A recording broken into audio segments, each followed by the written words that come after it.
বিসমিল্লাহির রহমানির রহিম। Deer doctors, আসসালামু আলাইকুম। সবাইকে সিনপস মেডিকেল একাডেমির বায়োস্ট্যাট ক্লাসে স্বাগতম। আমি ডাক্তার মোহাম্মদ রাফসান জানি, আপনাদের সঙ্গে বায়োস্ট্যাটিস্টিক্স এর আজকের থার্ড ক্লাসে সবাইকে স্বাগত জানাচ্ছি। আমরা বিগত কয়েকটা ক্লাসে ডেটা এবং হচ্ছে variables, data presentations, study design ইত্যাদি সম্পর্কে পড়াশোনা করেছি। আজকে আমরা যে জিনিসটা নিয়ে শিখবো সেটা হচ্ছে যে হাইপোথিসিস টেস্টিং, পি ভ্যালু, এবং সেই সাথে হচ্ছে আরসিটি নিয়ে কিছু কথাবার্তা বলবো, এবং সাথে আর দু একটা ছোটখাটো টপিক আছে, সেগুলো ইনশাল্লাহ আমরা কথা বলবো। তো আমরা হাইপোথিসিস বোঝার আগে আমি আপনাদের কাছে একটু জিজ্ঞেস করতে চাই যে আপনারা তো সবাই লিচু খেয়েছেন। তো আপনারা বলেন দেখি, বাংলাদেশের কোন জায়গায় লিচু সবচেয়ে বেশি ভালো হয়? যে কেউ আনসার রাজশাহী, করুন। দিনাজপুর। রাজশাহীর লিচু দিনাজপুর। নাকি দিনাজপুরের লিচু? আমি তো জানি দিনাজপুরের লিচু সবচেয়ে বেশি ভালো আর কি। যাই দিনাজপুরের হোক, সবচেয়ে ভালো হয়, হ্যাঁ। আচ্ছা, ওকে, এটা নিয়ে যেহেতু কনফিউশন আছে, তাহলে আমরা অন্য কিছু বলি আর কি। যেমন রসমালাই হচ্ছে যে সবচেয়ে ভালো কোন জেলার, কে বলতে পারবে? কুমিল্লা। কুমিল্লার কেউ আছেন ভাই এবং আপুরা? তারা একটু মানে চান্স থাকলে আমরা একটু খাস করে তাদের জন্য দোয়া করবো, যাতে চান্স হয়ে যায় আর কি, এফসিপিএস পার্ট হয়। জি এবং তারা ভাইয়া, আছি। শিল্পে আছে ভাই। আপু আছে, নিতু আপু আমাদেরকে ইনশাল্লাহ, আমরা দোয়া করি নিতু আপুর পার্টন হয়ে যাক এবং উনি আমাদেরকে রসমালাই খাওয়াবেন ইনশাল্লাহ। তো জি কুমিল্লার আলহামদুলিল্লাহ, অবশ্যই ভাইয়া। ইনশাআল্লাহ, কুমিল্লার রসমালাই হচ্ছে সবচেয়ে ভালো, তাই না? আবার যদি বলি হচ্ছে যে দই সবচেয়ে ভালো কোন জেলার, কে বলতে পারবেন? বগুড়া। Bogura, right answer. বগুড়ার হচ্ছে যে সবচেয়ে ভালো হচ্ছে যে দই হচ্ছে বগুড়া। তো আমরা কেন হচ্ছে যে বলতেছি যে বগুড়ার দই সবচেয়ে ভালো, রসমালাই হচ্ছে কুমিল্লারই সবচেয়ে ভালো, বা লিচু হচ্ছে যে লিচুর জন্য সবচেয়ে বিখ্যাত দিনাজপুর, এরপরে যদি বলে আম সবচেয়ে ভালো রাজশাহীর, এগুলো কেন বলি বলেন তো? কারণ হচ্ছে যে দীর্ঘদিন মানে বিভিন্ন এলাকার হচ্ছে দই খাওয়ার পরে মানুষের একটা ধারণা এসে গেছে যে বগুড়া থেকে যে দইটা মানে আসে সাধারণত সেই দইটা সবচেয়ে বেশি ভালো হয়। অথবা বিভিন্ন জায়গার আম খাওয়ার পর মানুষের একটা ধারণা যে রাজশাহী থেকে যে আমগুলো আসে সেগুলো হচ্ছে সবচেয়ে ভালো হয়। তো এই যে ধারণাটা, এটা কেন হয়েছে? কারণ অনেক দিন ধরে অবজার্ভ করে অনেক জায়গার হচ্ছে যে আম খেয়ে টেস্ট নিয়ে মানে সাধারণ মানুষের মধ্যে একটা হচ্ছে উপলব্ধি চলে আসছে যে না, এই হচ্ছে যে রাজশাহীর আম সবচেয়ে ভালো, বগুড়ার দই সবচেয়ে ভালো, কুমিল্লার রসমালাই সবচেয়ে ভালো, দিনাজপুরের লিচু সবচেয়ে ভালো। তো এই যে ধারণাটা, এই ধারণাটা কিন্তু হুট করে একদিন হয়নি। এইটা কি কারণে হয়েছে? একটা অনেক দিন ধরে হচ্ছে অবজারভেশন, অনেক দিন হচ্ছে যে মানে লক্ষ্য করার পরে একটা মানুষের কাছে একটা লজিক্যাল একটা হচ্ছে যে ধারণা, এবং এই ধারণাটা হলো একটা অ্যাজাম্পটিভ ধারণা। অ্যাজাম্পটিভ মানে হচ্ছে যে অ্যাজাম্পশন করে আর কি ধারণা। এখন এটা নিয়ে কেউ গবেষণা যদি করতে চায় যে আসলে কি মানুষ শুধু মানে এমনিতে হাইপের জন্য বলে যে কুমিল্লার রসমালাই ভালো, নাকি অন্য কোনো জায়গার রসমালাই আরো বেশি ভালো হতে পারে, সো উনি চাইলে এটা নিয়ে গবেষণা করতে পারে, টেস্ট করতে পারে। তো এই যে একটা ধারণা জন্মগ্রহণ করলো, এটা কিন্তু এমনি এমনি ধারণা হয়নি, অনেকদিন ধরে অবজারভেশনের ফলে একটা হচ্ছে যে ধারণা আসলো। তো এরকম অনেক দিনের হচ্ছে যে মানে কোন একটা বিষয়ের প্রতি গভীর অবজারভেশনের পরে যদি কোনো এরকম একটা অ্যাজাম্পটিভ, একটা হচ্ছে যে টেন্টেটিভ কথাটার অর্থ হলো যে স্থায়ী, অস্থায়ী আর কি, টেন্টেটিভ, অস্থায়ী একটা ধারণা যখন চলে আসবে, অস্থায়ী যখন একটা মানে সিদ্ধান্ত চলে আসবে, সেই সিদ্ধান্তটাকে আমরা বলি হচ্ছে যে হাইপোথিসিস। ওকে, হাইপোথিসিস। তাহলে হাইপোথিসিস আর তেমন কিছুই না। হাইপোথিসিস হচ্ছে যে মনে করেন এরকম বগুড়ার দই মানে খাওয়ার পরে আপনার হচ্ছে বিভিন্ন জায়গায় দই খাওয়ার পরে আপনার মাথায় কোশ্চেন আসবে যে আচ্ছা, তাহলে কি বগুড়ার দই সবচেয়ে ভালো? এই যে কোশ্চেনটা আসলো, এইটাই হচ্ছে আপনার রিসার্চের কোশ্চেন, এটাকে বলা হয় রিসার্চ কোশ্চেন। তো এটার আনসার কি বলেন তো? এটার আনসার হচ্ছে যে বগুড়ার দই সবচেয়ে ভালো, এটাই তো সবচেয়ে মানে আনসার, তাই না? এই আনসারটাই হচ্ছে যে হাইপোথিসিস। তাহলে হাইপোথিসিস কিন্তু একটা আনসার, এবং এই আনসারটা কি, এটা কি একেবারে প্রুফড নাকি হলো অ্যাজাম্পটিভ আনসার, কে বলতে পারবেন? অ্যাজাম্পশন মানে ধারণা করা, এটা কি প্রুফ নাকি একটা অ্যাজাম্পটিভ ধারণা? এটা একটা হলো অ্যাজাম্পটিভ আনসার। ওকে, এটা কি স্থায়ী আনসার নাকি টেন্টেটিভ আনসার? কারণ আমি যদি হচ্ছে যে গবেষণা করার পর তো এমনও হইতে পারে যে হচ্ছে যে এই ধারণা নাও টিকতে পারে। তাহলে এটা কি হচ্ছে স্থায়ী কোনো মানে হচ্ছে যে আনসার নাকি টেন্টেটিভ আনসার? এটা একটা টেন্টেটিভ আনসার। ওকে, তাহলে এই যে অনেকদিন হচ্ছে যে মানুষের রসমালাই খেয়ে খেয়ে মানুষের একটা হচ্ছে যে অ্যাজাম্পশন, মানুষের একটা ধারণা যে হলো কুমিল্লার রসমালাই সবচেয়ে ভালো, তখন মানুষের মাথায় কোশ্চেন আসবে আচ্ছা মানে সবচেয়ে ভালো রসমালাই কি কুমিল্লারই? এইটা হলো রিসার্চ কোশ্চেন। আর এইটার আনসার হলো যে কুমিল্লার রসমালাই হলো সবচেয়ে বেশি ভালো। এটা হলো কুমিল্লার রসমালাই যে ভালো, এটা হলো যে মানে কোশ্চেনের আনসার, এটাকে বলা হয় রিসার্চ আনসার। এই রিসার্চ আনসারটাকেই বলা হচ্ছে হাইপোথিসিস। ওকে, এখন আসেন হাইপোথিসিসকে আমরা হচ্ছে যখনই আপনার মাথায় এরকম একটা হাইপোথিসিস আসবে যে বগুড়ার দই হচ্ছে যে খুলনার চেয়ে ভালো, মনে করেন আমরা খুলনার দইয়ের সঙ্গে বগুড়ার দইয়ের একটা কম্প্যারিজন করতে চাই, বা আমাদের যিনি হচ্ছে খুলনায় থাকেন তার মাথায় কোশ্চেন আসলো যে না রাফসান ভাই আপনার কথা ঠিক না, বগুড়ার দইয়ের চেয়ে খুলনার দই বেশি ভালো, উনি এটা প্রুফ করতে চাচ্ছেন। অথবা তার মানে বাসা বগুড়ায়, খুলনায়, সে দেখতে চাচ্ছে যে মানুষ যেহেতু বলে যে বগুড়ার দই সবচেয়ে বেশি ভালো, উনি এটা প্রুফ করতে চাচ্ছেন যে বগুড়ার দইয়ের চেয়ে খুলনার দই বেশি ভালো কিনা, বা মানে হচ্ছে অন্য এলাকার দই বেশি ভালো কিনা। সো এই জন্য উনি কি করলেন, ওনার মাথায় কোশ্চেন আসলো বগুড়ার দই খুলনার দইয়ের চেয়ে ভালো কিনা, এটা হলো রিসার্চ মানে কোশ্চেন, এটার আনসার হলো বগুড়ার দই খুলনার দইয়ের চেয়ে ভালো, এটা উনি ধরে নিলেন, এটা হলো রিসার্চের আনসার। এইটাই হলো হাইপোথিসিস। এই হাইপোথিসিসটা যখনই ওনার মাথায় আসলো তখন উনি কি করবেন, এখন হচ্ছে যে হাইপোথিসিসটাকে মানে টেস্ট করবেন বা এটা নিয়ে গবেষণা করবেন। তো গবেষণা করতে গেলে উনি কিন্তু সরাসরি হাইপোথিসিসটাকে টেস্ট করতে পারবেন না। সরাসরি যে হাইপোথিসিস উনি তৈরি করেছেন, যে আনসারটা ওনার মনের মধ্যে আছে যে বগুড়ার দই খুলনার দইয়ের চেয়ে ভালো, এই হাইপোথিসিসটাকে উনি সরাসরি টেস্ট করতে পারবেন না। ওনাকে টেস্ট করতে হবে আরেকটা হাইপোথিসিস, তার নাম হলো নাল হাইপোথিসিস। তো নাল হাইপোথিসিস কি জিনিস? নাল হাইপোথিসিস হচ্ছে এই যে আপনি যে হাইপোথিসিসটা মাথায় নিয়ে আসছেন, এই হাইপোথিসিসেরই ঠিক হলো বিপরীত জিনিস। বিপরীত জিনিসটা কি রকম? যেমন যদি আমরা এরকম বলি যে বগুড়ার দই এবং খুলনার দইয়ের মাঝখানে কোনো ডিফারেন্স নাই, এই কথাটা কি উপরের কথাটা ঠিক হচ্ছে তো বিপরীত কথা না? দেখেন তো উপরের কথা আমরা কি বলছি, কোন জায়গার দই বেশি ভালো? বগুড়ার দই ভালো, তার মানে বগুড়ার দই এবং খুলনার দইয়ের মধ্যে কি আছে? ডিফারেন্স আছে। এইটা হচ্ছে আপনার হাইপোথিসিস, এইটাই হলো আপনার হাইপোথিসিস। কিন্তু এর নাল হাইপোথিসিস, নাল মানে বাতিল করা, মানে যেটাকে হচ্ছে যে মানে বাদ দিয়ে দেওয়া। তো এই কথাটাকে যদি আমরা বাদ দিয়ে দিই তাহলে কিরকম মানে হাইপোথিসিস আছে, বগুড়ার দই এবং খুলনার দই এই দুইজনের মাঝখানে কোনো ডিফারেন্স নাই, নাল অর্থাৎ হাইপোথিসিস। বগুড়ার দই এবং খুলনার দই হচ্ছে একই।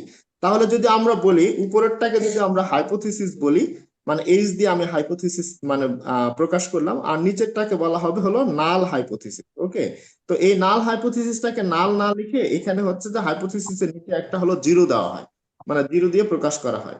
নাল কথাটার অর্থই হলো বাতিল করা। ওকে, আচ্ছা, তো এখন আমরা হচ্ছে কি করব, তাহলে এইটা হলো হাইপোথিসিস আর নিচেরটা হলো নাল হাইপোথিসিস। তো নাল হাইপোথিসিসের বিপরীত কোনটা?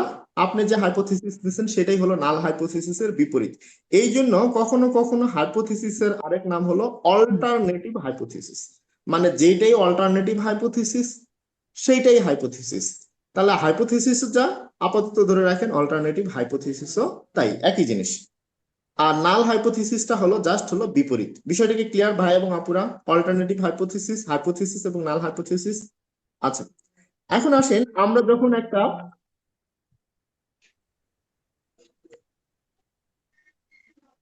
এখন আসেন আমরা যখন একটা হাইপোথিসিস তখন আমরা কোন হাইপোথিসিসটাকে টেস্ট করব? এই মানে হাইপোথিসিসকে বা অল্টারনেটিভ হাইপোথিসিসকে নাকি নাল হাইপোথিসিসকে, কাকে টেস্ট করব আমরা? Alternative hypothesis. না, আমরা হচ্ছে নাল হাইপোথিসিসকে টেস্ট করবো, কারণ অল্টারনেটিভ আর হাইপোথিসিস একই জিনিস। আমরা অল্টারনেটিভ বা হাইপোথিসিসকে আমরা কখনো টেস্ট করব না, আমরা টেস্ট করব হচ্ছে নাল হাইপোথিসিসকে। এখন আলভি আপুর মাথায় কোশ্চেন যে ভাই আপনি হাইপোথিসিস বানাইলেন যে বগুড়ার দই খুলনার দইয়ের চেয়ে ভালো, এটাই আপনার মনের মধ্যে কোশ্চেন, এইটাই আপনার আনসার, তো এটাকে টেস্ট করলে, সরাসরি টেস্ট করলে সমস্যা কি? মানে আমাকে কেন আবার এটা নাল হাইপোথিসিস বানায় নিতে হচ্ছে যে বগুড়ার দই খুলনার দইয়ের মাঝখানে কোনো ডিফারেন্স নাই, বগুড়ার দই খুলনার দই একই রকম, এরকম একটা হচ্ছে যে আবার একটা নাল হাইপোথিসিস বানায় নিয়ে কেন আমাকে হচ্ছে যে এই নাল হাইপোথিসিসটাকেই কেন আমাকে হচ্ছে যে প্রুফ করতে হবে? আনসার হচ্ছে যে বায়াসনেস অ্যাভয়েড করার জন্য। তাহলে বায়াসনেস আমরা গতদিন বলছিলাম, বায়াস মানে কি? পক্ষপাতিত্ব। কারণ কি দেখেন, আপনি যদি যখন হচ্ছে যে একজন মানুষ রিসার্চার যখন একটা গবেষণা করবেন, তখন উনি হচ্ছে যে ওনার হাইপোথিসিস তো হলো কি, ওনার মাথায় সবসময় ঘুরতেছে যে বগুড়ার দইটা কার চেয়ে ভালো, খুলনার দইয়ের চেয়ে ভালো, এটা উনি মাথায় ধরেই নিছে আর কি। এটাই তো ওনার অবজারভেশন, এটাই তো উনি অবজার্ভ করছে, এই অবজারভেশন থেকেই তো উনি রিসার্চে নামছে, তাই না? তো এখন ওনার মাথায় কিন্তু সব সময় এইটাকে প্রুফ করার জন্যই চেষ্টা করবে। তো সে যদি সরাসরি এই কথাটাকে মানে বেস করে যদি এটাকে যদি টেস্ট করার জন্য সে মাঠে নেমে যায়, তাহলে কি হবে? বায়াসনেস আসবে। সে কি রকম বায়াসনেস? যেমন সে হলো মনে করেন যে বগুড়ার দই, খুলনার দই, এরপরে হচ্ছে যে যশোরের দই, বরিশালের দই, সিলেটের দই, বিভিন্ন জায়গায় দই হচ্ছে কালেক্ট করে নিয়ে এসে তার 10 জন বান্ধবীকে নিয়ে এসে খাওয়াইতে দিবে, অথবা বগুড়ার দই এবং খুলনার দই নিয়ে এসে 10 জন বান্ধবীকে খাওয়াইতে দিবে। খাওয়াইতে দিয়ে বলবে যে বান্ধবী বলো দেখি বগুড়ার দই বেশি ভালো নাকি খুলনার দই বেশি ভালো। তো তার ফ্রেন্ড যখন দুই একজন ফ্রেন্ড বলবে যে হ্যাঁ বগুড়ার দই বেশি টেস্টি লাগতেছে, দুই একজন বলবে যে আমি তো অত ভালো বুঝতেছি না, তখন যেহেতু তার মাথায় হচ্ছে আছে যে বগুড়ার দই সবচেয়ে বেশি ভালো, তখন কিন্তু সে তার ফ্রেন্ডদেরকে একটু পোক করার চেষ্টা করবে, আচ্ছা একটু বগুড়ার দই কি একটু হালকা টেস্টি মনে হচ্ছে না তোমার কাছে? তখন বলবে হ্যাঁ হ্যাঁ একটু টেস্টি মনে হচ্ছে। এই যে সে একটু জোর করে বগুড়ার দইয়ের দিকে হচ্ছে যে তার রেজাল্টটাকে নিয়ে যাচ্ছে, এটাকেই বলা হয় বায়াসনেস। তো বায়াসনেস যাতে না আসে এই জন্য আমরা সবসময় কি করব, নাল হাইপোথিসিসটাকে টেস্ট করব। তো যদি কোনো কারণে নাল হাইপোথিসিসটা যদি বাতিল হয়ে যায়, নাল হাইপোথিসিসটা যদি রিজেক্টেড হয়ে যায়, তাহলে কে জয়যুক্ত হবে বলেন তো? কে জয়যুক্ত হবে দেখে দেখে বলেন। Alternative alternative hypothesis. মানে কোনোভাবে যদি আমি প্রুফ করতে পারি যে বগুড়ার দই এবং খুলনার দইয়ের মাঝখানে ডিফারেন্স নাই, এই কথাটা সত্য না, অথবা বগুড়ার দই এবং খুলনার দই একই নয়, তখনই কিন্তু আমার মোটামুটি হচ্ছে যে কে টিকে গেল, যে বগুড়ার দই হচ্ছে যে জয়যুক্ত হয়ে গেল। বিষয়টা ক্লিয়ার?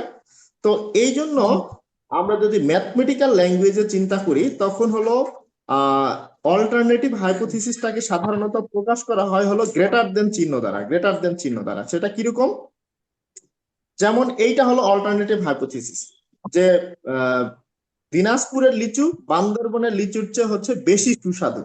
এই যে একটা গ্রেটার দেন চিহ্ন মানে আনইকুয়াল চিহ্ন দেওয়া আছে, এই চিহ্নটা থাকলে সেটাকে আমরা বলবো হচ্ছে অল্টারনেটিভ হাইপোথিসিস। আর যদি এমন হইতো, যদি আমরা বলতাম যে দিনাজপুরের লিচু এবং বান্দরবনের লিচু সমান সমান, মানে দুইজনের মাঝখানে কোনো ডিফারেন্স নাই, তাহলে যখনই ডিফারেন্স থাকবে না আমরা চিন্তা করব, তখন সেটাকে কি বলা যেতে পারে?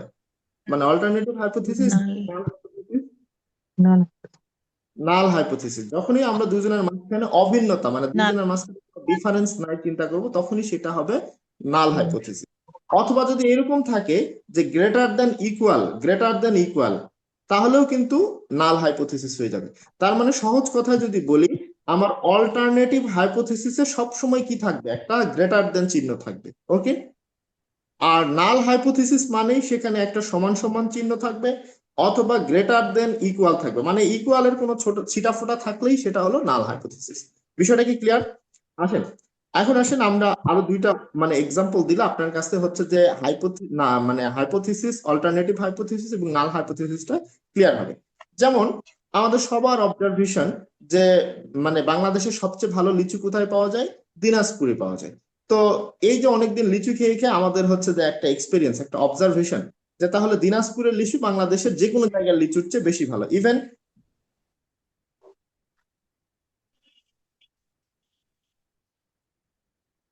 মাথায় কোশ্চেন আসলো যে তাহলে দিনাজপুরের লিচু কি বান্দরবনের লিচুর চেয়ে বেশি টেস্টি? এটা হলো রিসার্চ কোয়েশ্চেন। আনসার হলো কি? আনসার হলো দিনাজপুরের লিচু বান্দরবনের লিচুর চেয়ে বেশি টেস্টি। তাহলে বেশি টেস্টি যখনই বলবো, এটা কি সমান সমান হইলো নাকি একটু গ্রেটার দেন হইলো? বলেন দেখি ভাই এবং আপুরা। Greater greater than. তাহলে গ্রেটার দেন যখনই হবে, এটা কি তাহলে কি হয়ে গেল? কোন হাইপোথিসিস? অল্টারনেটিভ হাইপোথিসিস হয়ে গেল, অথবা অল্টারনেটিভ হাইপোথিসিস, কারণ যেটাই হাইপোথিসিস ওইটাই হলো অল্টারনেটিভ হাইপোথিসিস। ওকে। তাহলে নাল হাইপোথিসিসটা মানে অল্টারনেটিভ হাইপোথিসিসটা কি হবে? দিনাজপুরের লিচু বান্দরবনের লিচুর চেয়ে বেশি ভালো। বেশি যখনই বলবো তখনই আমার এখানে একটা গ্রেটার দেন চিহ্ন চলে আসবে। তাহলে এর নাল হাইপোথিসিস কি হবে? নাল হাইপোথিসিস হবে হলো দুইজনের মাঝখানে কোনো ডিফারেন্স নাই, মানে দুইজনাই সমান সমান। দিনাজপুরের লিচু এবং বান্দরবনের লিচু, এই দুইজনের মাঝখানে কোনো ডিফারেন্স নাই, দুইটাই সমান সমান। বিষয়টা ক্লিয়ার? আচ্ছা, এরকম আরেকটা, এটা এটা একটা হাইপোথিসিস দেখি যে বগুড়ার দই যশোরের দইয়ের চেয়ে বেশি টেস্টি। ওকে। এইটা অনেকদিন দই খেয়ে খেয়ে মনে করেন যে আপনার একটা অবজারভেশন, তখন আপনার মাথায় কোশ্চেন আসলো যে আচ্ছা তাহলে কি বগুড়ার দই যশোরের দইয়ের চেয়ে বেশি টেস্টি? এটা হলো রিসার্চ কোয়েশ্চেন। এই রিসার্চ কোশ্চেনের আনসার কি? বগুড়ার দই যশোরের দইয়ের চেয়ে বেশি ভালো। এই রিসার্চ কোশ্চেনের যে অ্যাজামটিভ, টেন্টেটিভ, টেস্টেবল যে আনসারটা আসতেছে, এইটার নামই হলো হাইপোথিসিস, বা এইটার নামই হলো অল্টারনেটিভ হাইপোথিসিস। তাহলে এখানে যেহেতু গ্রেটার দেন চিহ্ন আসতেছে, কোন দইটা বেশি ভালো? বগুড়ার দই বেশি ভালো। কার চেয়ে বেশি ভালো? যশোরের দইয়ের চেয়ে বেশি ভালো। এই গ্রেটার দেন চিহ্ন আসতেছে, তার মানে এইটা হলো অল্টারনেটিভ হাইপোথিসিস অথবা হাইপোথিসিস, যেটাই বলেন না কেন। তাহলে এর নাল হাইপোথিসিস কে হবে? কে বলতে পারবেন? না দেখে দেখেই বলেন। বগুড়া নাল দই ও যশোর দই একই। একই বা দুই আরেকটা কিভাবে বলা যেতে পারে মানে আপু যে বগুড়ার দই এবং যশোরের দইয়ের মাঝখানে কোনো কোনো পার্থক্য নাই। পার্থক্য নেই, দুইটাই হলো সমান সমান। অথবা যদি এরকম গ্রেটার দেন ইকুয়ালও দেওয়া হয় যে হ্যাঁ বগুড়ার দই যশোরের দইয়ের চেয়ে ভালোও হতে পারে আবার সমান সমানও হতে পারে, তাহলেও কিন্তু সেটা হচ্ছে আপনার নাল হাইপোথিসিস হবে। তার মানে নাল নাল হাইপোথিসিস হতে গেলে শর্ত হয় সমান সমান থাকবে অথবা গ্রেটার দেন ইকুয়াল থাকবে, এই জিনিস দুইটা থাকলেই বুঝবেন যে এটা হলো নাল হাইপোথিসিস। এটা আপনাদেরকে ভবিষ্যতে যদি কখনো রিসার্চে যেতে হয় তখন আপনাদের এটা খুবই কাজে লাগবে, হাইপোথিসিস চেনা এবং নাল হাইপোথিসিস চেনা। ওকে, এখন এটা আমরা একটা সাধারণ এক্সাম্পল দিয়ে আপনাদেরকে বুঝাইছি যে কনসেপ্ট ক্লিয়ার করার জন্য। এখন আসলে আমাদের ক্লিনিক্যাল এক্সাম্পল দিয়ে আমরা হচ্ছে একটু বোঝার চেষ্টা করি। আপনারা তো সবাই প্রেসারের ওষুধ দিয়েছেন বিভিন্ন সময় রুগীদেরকে, তো অ্যান্টি হাইপারটেনসিভ ড্রাগ তো অনেক ধরনের পাওয়া যায়, যেমন হচ্ছে ক্যালসিয়াম চ্যানেল ব্লকার মানে অ্যামলোডিপিন পাওয়া যায়, এরপরে এসি ইনহিবিটর বা এআরবি এর মধ্যে olmesartan পাওয়া যায়। তো ভাই এবং আপুরা বলেন দেখি ক্যালসিয়াম চ্যানেল ব্লকার গুলো বেশি ব্লাড প্রেশার কমায় নাকি হচ্ছে যে এসি ইনহিবিটর বা এআরবি গুলো বেশি ব্লাড প্রেশার কমায়, কোনগুলো বেশি ব্লাড প্রেশার কমায়? অ্যামলোডিপিন বেশি calcium blood channel pressure block. কমাবে নাকি হচ্ছে olmesartan বেশি ব্লাড প্রেশার কমায়? আপনার এক্সপেরিয়েন্স কি, স্টুডেন্ট লাইফে অ্যামলোডিপিন। কি দেখেছেন?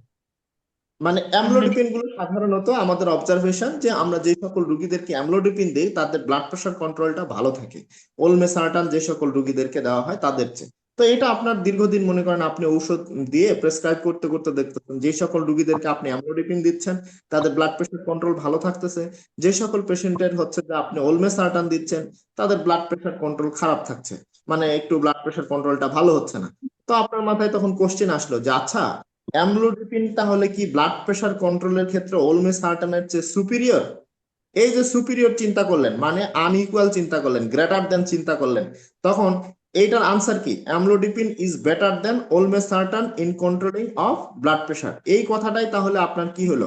এই কথাটাই হলো হাইপোথিসিস, অথবা এটাকে আপনি বলতে পারেন অল্টারনেটিভ হাইপোথিসিস। তাহলে এর নাল হাইপোথিসিস আপনি কি বানাবেন বলেন দেখি, নাল হাইপোথিসিস কি হবে? নাল হাইপোথিসিস কি হবে আপনি বলেন দেখি? যে ব্লাড সেম। প্রেশার কন্ট্রোলের ক্ষেত্রে ভাই এবং আপনার ব্লাড প্রেশার কন্ট্রোলের ক্ষেত্রে অ্যামলোডিপিন এবং olmesartan এর মাঝখানে কোনো ডিফারেন্স নাই, অথবা ব্লাড প্রেশার কন্ট্রোলের ক্ষেত্রে অ্যামলোডিপিন এবং olmesartan একই সেম সেম, অথবা কোনো ডিফারেন্স নাই। সেম চিন্তা করলেই মানে ইকুয়াল চলে আসলো, তাহলেই সেটা হয়ে গেল নাল হাইপোথিসিস। তাহলে আপনি করবেন কি, আমাদের হলো রিসার্চের ক্ষেত্রে আমরা কি করব, প্রথমে আমরা হচ্ছে যে একটা চিন্তা করব, এই চিন্তার মানে চিন্তা কর মানে একটা অবজার্ভ বিষয়, যে কোনো বিষয় একটা অবজার্ভ করলাম, অবজার্ভ করার পরে আমার মাথায় একটা কোশ্চেন আসলো যে অ্যামলোডিপিন কি olmesartan এর চেয়ে বেশি হচ্ছে যে কার্যকরী? এই যে কোশ্চেনটা আসলো এটাকে বলা হয় রিসার্চ কোশ্চেন। এইটার আপনি একটা মনে মনে একটা আনসার ঠিক করে নিলেন, কি আনসার?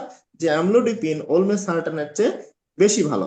এই আনসারটা যে ঠিক করে নিলেন একটা অ্যাজাম্পটিভ টেন্টেটিভ লজিক্যাল আনসার, এইটার নামই হলো হাইপোথিসিস, অথবা এইটাকে আপনি বলতে পারেন alternative hypothesis.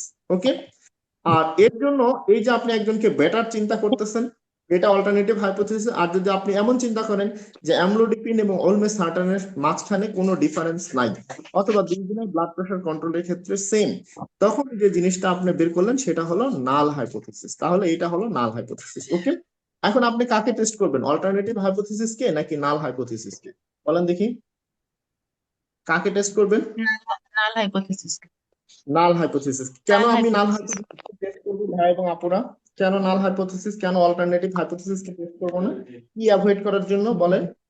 Biasness. Biasness avoid করার জন্য বায়াস আমরা করার জন্য। বায়াসনেস অ্যাভয়েড করার জন্য আমরা হচ্ছে সাধারণত হচ্ছে যে হাইপোথিসিস টেস্ট করব। এখন যদি এমন হয় যে আপনি মানে টেস্ট করলেন, ডেটা কালেকশন করলেন, ডেটা কালেকশন করার পরে দেখা গেল যে মানে হচ্ছে যে আপনার অল্টারনেট হাইপোথিসিস আর হচ্ছে যে নাল হাইপোথিসিস, ওকে দুইটা হাইপোথিসিস আপনার হাতে এখন আছে, আপনি টেস্ট করতেছেন হচ্ছে কাকে? নাল হাইপোথিসিস কে টেস্ট করছেন। তো এখন হচ্ছে ডেটা কালেকশন করলেন, যে সকল রোগীকে আপনি অ্যামলোডিপিন দিয়েছিলেন তাদের ব্লাড প্রেশার মেজার করলেন, আবার যে সকল পেশেন্টকে আপনি olmesartan দিয়েছিলেন তাদেরও ব্লাড প্রেশার মেজার করলেন। তো ব্লাড প্রেশার মেজার করার পরে দেখা গেল যে এই নাল হাইপোথিসিসটা হচ্ছে জয়যুক্ত হয়েছে। তার মানে আপনি যাদেরকে অ্যামলোডিপিন দিয়েছেন তাদের ব্লাড প্রেশারও যেরকম রয়ে গেছে, যাদেরকে olmesartan দিয়েছিলেন তাদের ব্লাড প্রেশারও একই রকম রয়ে গেছে। হয়তোবা তারা যারা olmesartan আগে দিয়েছিলেন তাদের হলো মানে ঠিক মতো ওষুধ খাইছিল না বলে আপনার কাছে মনে হয়েছিল, কিন্তু এখন যারা অ্যামলোডিপিন নিছে এবং যারা olmesartan নিছে দুইজনেরই ব্লাড প্রেশার কন্ট্রোল একই হয়ে গেছে। তাহলে কে জিতে গেছে? দুইজনের যদি সমান সমান হয় তাহলে কে জিতে গেছে বলেন? নাল নাল হাইপোথিসিস। নাল হাইপোথিসিস। তাহলে যখনই নাল হাইপোথিসিস জিতে যাবে তাহলে ব্যর্থ হলো কে বলেন দেখি? Alternative. Alternative. Alternative hypothesis automatically কি হয়ে গেল? রিজেক্টেড হয়ে গেল। কারণ হচ্ছে যে তখন আপুর মন খারাপ হয়ে গেল, আমি একটা জিনিস অবজার্ভ করলাম, এটা নিয়ে গবেষণা করলাম, এখানে দেখি তো গবেষণার রেজাল্ট আমার পক্ষে আসলো না। ওকে, কারণ কি? নাল হাইপোথিসিস জয়যুক্ত হয়েছে, অ্যাকসেপ্টেড হয়েছে, যার কারণে অল্টারনেটিভ হাইপোথিসিস আমার কি হয়েছে? রিজেক্টেড হয়েছে। ওকে, আবার 2 নম্বর সিনারিও চিন্তা করেন যে হ্যাঁ, আপনি এই গবেষণা করতেছেন, ডেটা কালেকশন করলেন, ডেটা কালেকশন করার পরে যখন আপনি হচ্ছে যে ডেটাগুলোকে ভালোভাবে অ্যানালাইসিস করলেন, তখন দেখলেন যে না, নাল হাইপোথিসিস মানে হচ্ছে ফেল হয়ে গেছে। কারণ কি? যাদেরকে আপনি অ্যামলোডিপিন দিয়েছেন তাদের ব্লাড প্রেশার খুবই ভালো কন্ট্রোল আছে, কিন্তু যারা অলমেসার্টান খেয়েছে তাদের ব্লাড প্রেশার খুব ভালো কন্ট্রোল হয়নি। নাল হাইপোথিসিস তখন কি হয়ে গেল? রিজেক্টেড হয়ে গেল। তো নাল হাইপোথিসিস যদি রিজেক্টেড হয়ে যায়, নাল হাইপোথিসিস যদি হচ্ছে যে ব্যর্থ হয়ে যায়, তাহলে কে জিতে গেল বলেন দেখি? অল্টারনেটিভ। অল্টারনেটিভ হাইপোথিসিস তখন হচ্ছে যে অ্যাকসেপ্টেড হয়ে যাবে। ওকে, অল্টারনেটিভ হাইপোথিসিস তখন অ্যাকসেপ্টেড হয়ে যাবে বা অল্টারনেটিভ হাইপোথিসিস তখন জিতে গেল। তাহলে এই যে দুইটা জিনিস, নাল হাইপোথিসিস রিজেক্টেড হইলে অল্টারনেটিভ হাইপোথিসিস কি হয়? অ্যাকসেপ্টেড হয়। আবার নাল হাইপোথিসিস যদি অ্যাকসেপ্টেড হয়ে যায়, অল্টারনেটিভ হাইপোথিসিস রিজেক্টেড হয়ে যায়। মানে একজনকে গ্রহণ করলে আরেকজনকে ছেড়ে দিতে হয়। এই ঘটনাটাকে বলা হয় মিউচুয়ালি এক্সক্লুসিভ ঘটনা। মানে যে কোনো দুইটার মধ্যে যে কোনো একটা ঘটবে। আপনি একই সাথে নাল হাইপোথিসিস অ্যাকসেপ্টেড হবে, আবার অল্টারনেটিভ হাইপোথিসিস অ্যাকসেপ্টেড হবে, এরকম ঘটনা নাই। বিষয়টাকে ক্লিয়ার ভাই এবং আপুরা? তাহলে যদি আমি কোনো জায়গায় বলি যে নাল হাইপোথিসিস রিজেক্টেড হয়েছে, তার মানে কি অ্যাকসেপ্টেড হয়েছে? বলেন দেখি, অটোমেটিক আপনি কি বুঝে যাবেন কে অ্যাকসেপ্টেড হয়েছে? অল্টারনেটিভ। অল্টারনেটিভ হাইপোথিসিস বা হাইপোথিসিস অ্যাকসেপ্টেড হয়েছে। আচ্ছা, আপু চিন্তা করেন, এখানে মনে করেন যে আমাদের আহ হান্নান ভাই আছে। তো দেখেন যে হান্নান ভাই মনে করেন যে এটা নিয়ে গবেষণা করতেছিলেন, এবং তার হলো গবেষণার হচ্ছে যে হাইপোথিসিস ছিল এরকম যে amlodipine is superior two olmesartan in controlling of blood pressure. মানে ব্লাড প্রেশার কন্ট্রোল করার ক্ষেত্রে অ্যামলোডিপিন olmesartan-এর চেয়ে সুপিরিয়র। এটাই তার মনের আকাঙ্ক্ষা, এটাই তার অবজারভেশন। এই আশা নিয়ে উনি গবেষণায় নেমেছিল, এবং আলটিমেটলি দেখা গেল যে মানে যেটা নাল হাইপোথিসিস ছিল যে অ্যামলোডিপিন এবং olmesartan দুইজনের সমান সমান, এইটা হলো রিজেক্টেড হয়ে গেছে। তাহলে বলেন দেখি, আব্দুল হান্নান ভাইয়ের হচ্ছে যে মুখে কি মুচকি মুচকি হাসি দেখবেন না আপনারা? কেন হাসি দেখবেন? কারণ কি? তার রিসার্চটা কি হলো সিগনিফিকেন্ট হয়েছে নাকি সিগনিফিকেন্ট হয়নি বলেন দেখি? তার রিসার্চটা কি হয়েছে? সিগনিফিকেন্ট হয়েছে কি হয়নি ভাইয়া এবং আপুরা? যদি অল্টারনেটিভ হাইপোথিসিস অ্যাকসেপ্টেড হয়, নাল হাইপোথিসিস যদি রিজেক্টেড হয়, তাহলে রিসার্চটা কি হয়েছে বলেন দেখি? সিগনিফিকেন্ট হয়েছে না? সিগনিফিকেন্ট হয়েছে, ভেরি গুড। তাহলে এইটাও আমাদেরকে একটু মনে রাখতে হবে, যদি কোনো কারণে নাল হাইপোথিসিস রিজেক্টেড হয়, নাল হাইপোথিসিস যদি বাতিল হয়ে যায়, তখন আমার কে জিতে যাবে? অল্টারনেটিভ হাইপোথিসিস অ্যাকসেপ্টেড হবে। আর যখনই অল্টারনেটিভ হাইপোথিসিস অ্যাকসেপ্টেড হবে, তখনই আমরা বুঝবো রেজাল্টটা হচ্ছে যে সিগনিফিকেন্ট। রেজাল্টটা কি?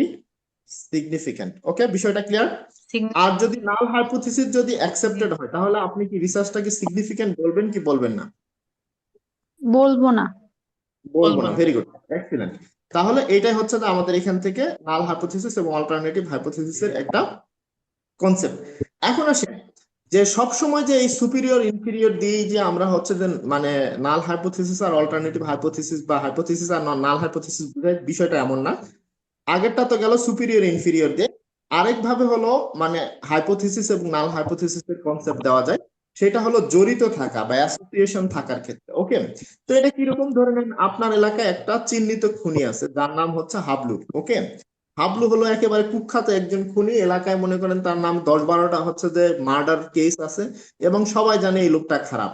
মানে যে কোনো জায়গায় মানুষ টানুষ মারা গেলে সাধারণত এই কিলিং এর সাথে সে কোনো না কোনো ভাবে জড়িত থাকে। ওকে, তো ধরে নেন ভাই এবং আপুরা, সেই এলাকায় যদি আরেকটা মানুষ নতুন করে খুন হয়, সর্বপ্রথম কোন আসামিটার নাম আপনার মনে পড়বে বলেন দেখি? যে এই খুনটা কে করতে পারে? হাবলুন। Hablu, very good. এই যে হাবলুর নাম মনে পড়বে, কেন মনে পড়বে বলেন তো?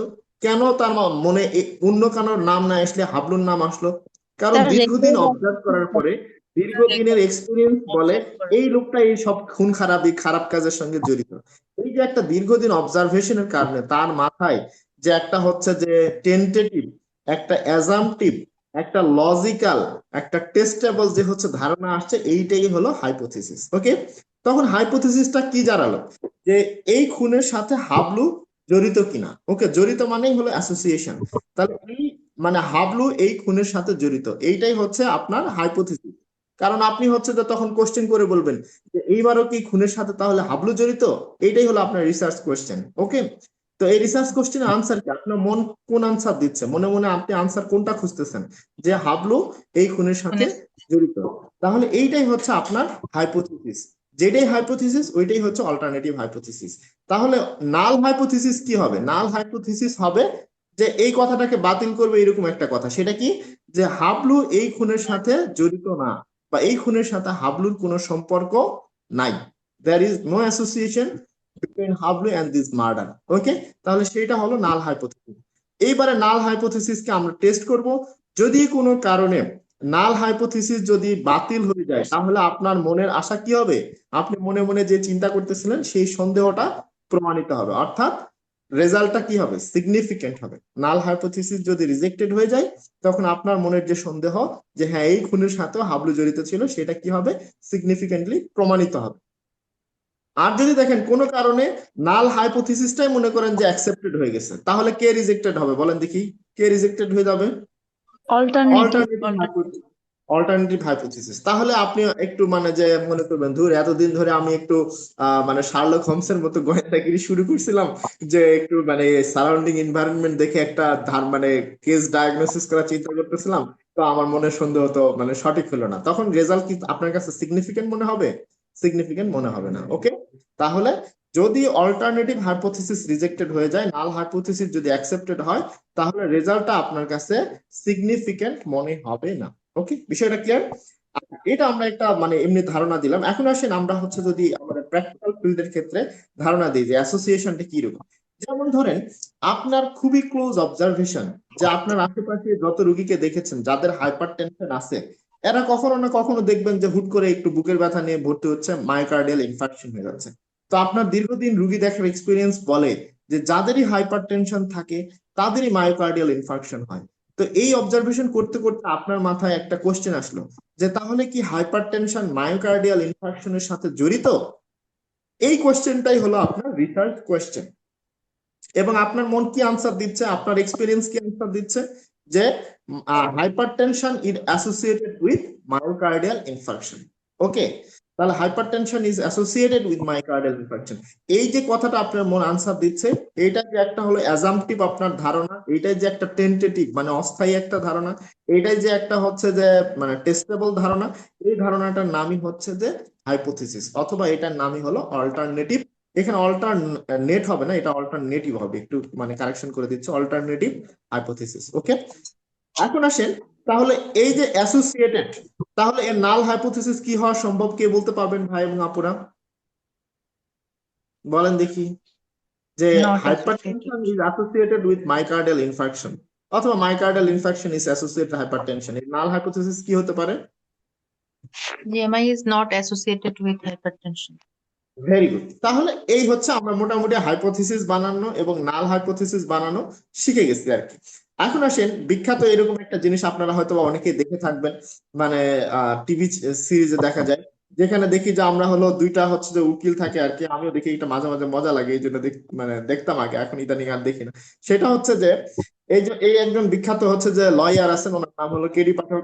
উনি হচ্ছে সাধারণত মানে যিনি হচ্ছে যে মানে মজলুম আর কি তার পক্ষে দাঁড়ান, আর আরেকজন হচ্ছে সাধারণত আসামির পক্ষে একজন দাঁড়ান। তো ধরে নিলাম হচ্ছে যে এইটা হলো অল্টারনেট হাইপোথিসিস আর এটা হলো নাল হাইপোথিসিস। ওকে, তো যদি কোনো কারণে এই উকিল অর্থাৎ নাল হাইপোথিসিসের উকিল যিনি, উনি যদি জয়যুক্ত হয়ে যায়, তাহলে এখানে কে হেরে যাবে বলেন দেখি, কে হেরে যাবে, কেডি পাঠক হেরে যাবে, অর্থাৎ অল্টারনেটিভ হাইপোথিসিস হেরে যাবে। ওকে, আবার যদি কোনো কারণে এই মহিলা আইনজীবী উনি যদি হচ্ছে যে মানে যদি জয়যুক্ত হয়, উনি যদি জয়যুক্ত হয়, মহিলা আইনজীবী যদি জয়যুক্ত হয়, তাহলে কেডি পাঠক কি হবে, হেরে যাবে। সরি, আমি উল্টা বলছিলাম, মহিলা আইনজীবী যদি জয়যুক্ত হয়, অর্থাৎ এই যে যিনি হচ্ছে যে নাল হাইপোথিসিসের আইনজীবী উনি যদি জয়যুক্ত হয়, তাহলে কেডি পাঠক হেরে যাবে। আবার এই ফিমেল আইনজীবী যদি কোনো কারণে হেরে যায়, অর্থাৎ ইনি যদি ভুল প্রমাণিত হয়, তাহলে এবারে হাসি কার মুখে থাকবে বলেন দেখি, কেডি পাঠকের মুখে থাকবে। অর্থাৎ সহজ কথা, কিন্তু বারবার একই কথা বলতেছি, যে নাল হাইপোথিসিস রিজেক্টেড হলে অল্টারনেটিভ হাইপোথিসিস অ্যাকসেপ্টেড হবে, অল্টারনেট হাইপোথিসিস মানে নাল হাইপোথিসিস যদি অ্যাকসেপ্টেড হয়ে যায়, অল্টারনেট হাইপোথিসিস রিজেক্টেড হবে। বিষয়টা হলো খুব ইজি জিনিস। আচ্ছা, তাহলে অল্টারনেটিভ হাইপোথিসিস, নাল হাইপোথিসিস এতটুকু তো ক্লিয়ার আপনাদের মধ্যে, তাই তো ভাই এবং আপুরা? জি ভাইয়া। এতটুকু ক্লিয়ার সবাই? এখন আসেন আমরা একটু মন দিয়ে শুনবো, আমাদের কাছে আরেকটা জিনিস আসছে খুবই মজার, সেটা হলো এরর। এরর, তো এররটা বোঝার আগে আপনি চিন্তা করেন যে মনে করেন আপনার এলাকায় খুন হয়েছে, ওকে, এবং আপনার ধারণা, বদ্ধমূল ধারণা, সেই দাগী আসামি হাবলু, এই হাবলুই হয়তো বা সম্ভবত এই খুনের সাথে জড়িত। তাহলে যখন আসল ঘটনা, মনে করেন আসলে হাবলুই হচ্ছে খুনটা করছে, আসল ঘটনা এটা, ধরে নেন হাবলুই খুন করছে, ওকে, ইনফ্যাক্ট হাবলুই খুন করছে, মানে ট্রু ঘটনা হলো হাবলুই খুনটা করছে। তাহলে আপনারও ধারণা সেইটাই যে হাবলুই সম্ভবত খুনটা করেছে। তো যদি হাবলুই খুন করে থাকে, তাহলে আপনার মাথায় কোশ্চেন কি আসতেছে যে হাবলু এই খুনের সাথে জড়িত। এর নাল হাইপোথিসিস কি হবে? হাবলুর সাথে এই খুনের কোনো কি নাই, সম্পর্ক নাই। তো এখন বলেন তো, সত্যি সত্যি যদি হাবলু খুন করে থাকে, তাহলে আসলে মানে কোনটা জয়যুক্ত হওয়া উচিত বলে আপনি মনে করেন? অল্টারনেট হাইপোথিসিস নাকি নাল Alternative হাইপোথিসিস? Alternative. তাহলে যদি সে alternative সত্যি hypothesis. সত্যি খুন করে থাকে, তাহলে অল্টারনেট হাইপোথিসিস যদি জয়যুক্ত হয়, এটাকে কি আপনি ভুল বলবেন নাকি রাইট বলবেন? Right. রাইট, মানে সে আসলেই খুন করছে। এবং অল্টারনেট হাইপোথিসিস যেটা, যে আসামি হাবলু খুনের সাথে জড়িত, সেই সেই পক্ষেই হলো আইনজীবী বা হচ্ছে যে আদালতে রায় হয়েছে। তো এটাকে তো আমি মানে হলো কোনো এরর বলবো না। আবার যদি এমন হয় যে সত্যি সত্যি হাবলু খুনের সাথে জড়িত না, এবং এখানে নাল হাইপোথিসিসও বলতেছে যে না, আসামি খুনের সাথে জড়িত নয়, আদালত এই একই রায় দিছে যে হাবলু খুনের সাথে জড়িত নয়, এবং ইনফ্যাক্ট সে খুন করেনি, তাহলে এইবারও কিন্তু এটা হচ্ছে যে কোনো এরর না, এটাও কিন্তু সঠিক সিদ্ধান্ত, আদালত সঠিকভাবে রায়টা দিয়ে। কিন্তু আদালতে তো মানুষই বসে থাকে, তাই না? মাঝে মাঝে ভুলও তো হতে পারে। তো ধরে নেন যে ঘটনাটা এরকম যে হাবলু খুনের সাথে জড়িত, এখানে আসলে হচ্ছে রায় হওয়া উচিত ছিল অল্টারনেটিভ হাইপোথিসিস, অর্থাৎ খুনের সাথে জড়িত এই রায়টাই হওয়া উচিত ছিল। কিন্তু কোনো কারণে মনে করেন আদালতের আইনজীবীদের ব্যর্থতাই হোক, বা হচ্ছে বিচারকের হচ্ছে ঘাটতারামির কারণেই হোক, বা কোনো কারণে দেখা গেল যে এখানে নাল হাইপোথিসিস হচ্ছে অ্যাকসেপ্টেড হয়ে গেছে। নাল হাইপোথিসিস কি হয়েছে বলেন দেখি আপুরা, ভাই এবং আপুরা? নাল Accept. হাইপোথিসিস অ্যাকসেপ্টেড হয়েছে। আচ্ছা, নাল হাইপোথিসিস যদি অ্যাকসেপ্টেড হয়েছে, এবং এই অ্যাকসেপ্ট হলো, এটা কি মানে সঠিকভাবে অ্যাকসেপ্টেড হলো নাকি এটা হচ্ছে যে মানে ব্যাঠিকভাবে অ্যাকসেপ্টেড হলো? আসলে তো বেঠিকভাবে সত্যি ছিল, খুনের সাথে জড়িত ছিল, কিন্তু নাল হাইপোথিসিসে কি লেখা আছে? খুনের সাথে জড়িত নয়, আদালত তাকে বেকসুর খালাস দিয়ে দিচ্ছে। তাহলে এটা কি আদালতের ভুল হয়ে গেছে না? তাহলে হ্যাঁ, এই যে নাল হাইপোথিসিসটা যখন অ্যাকসেপ্টেড হলো, তাহলে কে হচ্ছে রিজেক্টেড হলো বলেন দেখি? রিজেক্টেড কে হলো? Alternative alternative. Hypothesis Alternative. Rejected হলো, রিজেক্টেড হলো, ওকে। তো এই যে দেখেন, এইটাকেই বলা হবে হলো ফলস নেগেটিভ। ফলস নেগেটিভ কারণ কি? কারণ এই তথ্যটা একটা ফলস তথ্য, এই রায়টা একটা ফলস রায়, মিথ্যা রায়, মানে এটা প্রহসনের রায়। কারণ সে আসলে কিন্তু খুনটা করছিল, কিন্তু দেখেন এখানে আদালত বলছে যে না, সে খুন করে নাই, তার মানে এটা ফলস। এবং এই যে খুন করেনি বলে তাকে বিচারক থেকে হলো কি দিছে, বিচার থেকে হলো তাকে আদালত থেকে মুক্তি দিয়ে দিছে, মানে কি ফলস নেগেটিভ। তাহলে এই ধরনের এররটাকে বলা হয় টাইপ টু এরর, ওকে। তাহলে টাইপ টু এরর সম্পর্কে যদি আমরা বলি, টাইপ টু এরর মানে হলো false negative. Is it true or false? কি বলবেন? টাইপ টু মানে হলো ফলস নেগেটিভ, তাহলে বলুন। আচ্ছা, টাইপ টু এর ক্ষেত্রে নাল হাইপোথিসিস অ্যাকসেপ্টেড হয়, কিন্তু আসলে সেটা মানে হচ্ছে কি ছিল? ফলস ছিল। Null hypothesis is accepted when it is false. Is it true or false বলেন দেখি? নাল হাইপোথিসিস এখানে কি ছিল আপু বলেন দেখি? সত্য তো এখানে সে হাবলু কি ছিল? খুনের সাথে জড়িত ছিল। তাহলে এটা এটা সত্য ঘটনা কোনটা বলেন দেখি? সত্য ঘটনা হলুদ কালারেরটা, বলেন কোনটা সেটা? Alternative. Alternative. অল্টারনেটিভ। মানে তাহলে এটা অ্যাকসেপ্টেড আমরা আশা করতেছিলাম, কিন্তু আদালত তো সেটা অ্যাকসেপ্টেড করে নাই। তার মানে হচ্ছে যে আদালত দিছে এই ভুল রায়টা, মানে লাল কালারের রায়টা। তো যার কারণে কি দিছে আদালত? নাল হাইপোথিসিসটা কি ছিল? ফলস ছিল। কিন্তু আদালত এটা কি করছে? মানে হচ্ছে ফলস রায়টাকে অ্যাকসেপ্ট করছে। তাহলে সেটাই যদি বলি, টাইপ টু এররের ক্ষেত্রে null hypothesis is accepted when it is false. Null hypothesis is accepted when it is false.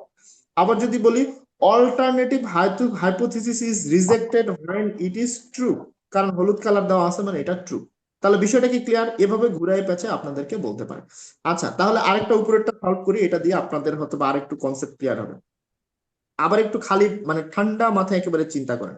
ধরে নেন আপনার এলাকায় খুন হয়েছে, কিন্তু খুনটা হাবলু করেনি, মানে খুনের সাথে কে জড়িত না, বলেন তো, জড়িত না হলো হাবলু। তাহলে আসল ঘটনা কোনটা, সত্য ঘটনা কোনটা, বলেন দেখি, ট্রু ঘটনা কোনটা, বলেন, ট্রু ট্রু ট্রু কোনটা? সম্পর্ক নেই, নাল হাইপোথিসিস। নাল হাইপোথিসিস, কারণ এখানে হাবলু সত্যিই খুন করেনি, এবং নাল হাইপোথিসিসে বলতেছে হচ্ছে হাবলু খুনের সাথে জড়িত নয়। কিন্তু আদালত কি করছে, ভুলভাবে করছে কি, এরা হলো নাল হাইপোথিসিসটাকে রিজেক্ট করে দিছে, নাল হাইপোথিসিসকে রিজেক্ট করে দিছে, নাল হাইপোথিসিসকে রিজেক্ট করে দিছে। তাহলে এটা কি মানে মানে আদালত কি ভালো কাজ করছে নাকি হচ্ছে যে এটা এরর করছে, বলেন দেখি? ভুল এরর। করছে, এরর করছে। তাহলে এই এররটাকে আমরা বলবো হলো ফলস পজিটিভ। ওকে, কেন ফলস পজিটিভ? তারা হলো এই যখন হলো নাল হাইপোথিসিসটাকে যখন রিজেক্ট করে দিছে, তাহলে তারা হলো অ্যাকসেপ্ট করছে কাকে, বলেন তো, অ্যাকসেপ্ট করছে কাকে, বলেন বলেন, দেখে দেখে বলেন, অ্যাকসেপ্ট কাকে করছে? অল্টারনেটিভকে। অল্টারনেটিভ কে। কিন্তু অল্টারনেটিভ কি আসলে ট্রু ছিল নাকি ফলস ছিল, আপু বলেন দেখি, লাল কালার ফলস। দেখে বলেন। Alternative কারণ এখানে false. লেখা আছে হলো জড়িত, কিন্তু আসলে তো সে জড়িত না, আসল ঘটনা হলো সে জড়িত না, তাহলে এটা কিন্তু ফলস ছিল। তাহলে সে কি করছে, ফলসলি হচ্ছে যে অল্টারনেটিভ হাইপোথিসিসটাকে অ্যাকসেপ্ট করছে, তাহলে এর কারণেই ভুলটা হয়েছে। তাহলে আমরা এটাকে বলতে পারি হলো ফলস পজিটিভ। কারণ পজিটিভ কেন, কারণ হলো অল্টারনেটিভ হাইপোথিসিসটা এখানে মানে জয়যুক্ত হয়েছে। আর নাল হাইপোথিসিস যদি জয়যুক্ত হলো তাহলে সেটা হলো নেগেটিভ হইতো। তো এই দুইটাই হলো এরর, এই জন্য দুইটাই হলো ফলস। তাহলে এটা হলো টাইপ 1 এরর, আর নিচেরটা হলো টাইপ 2 এরর।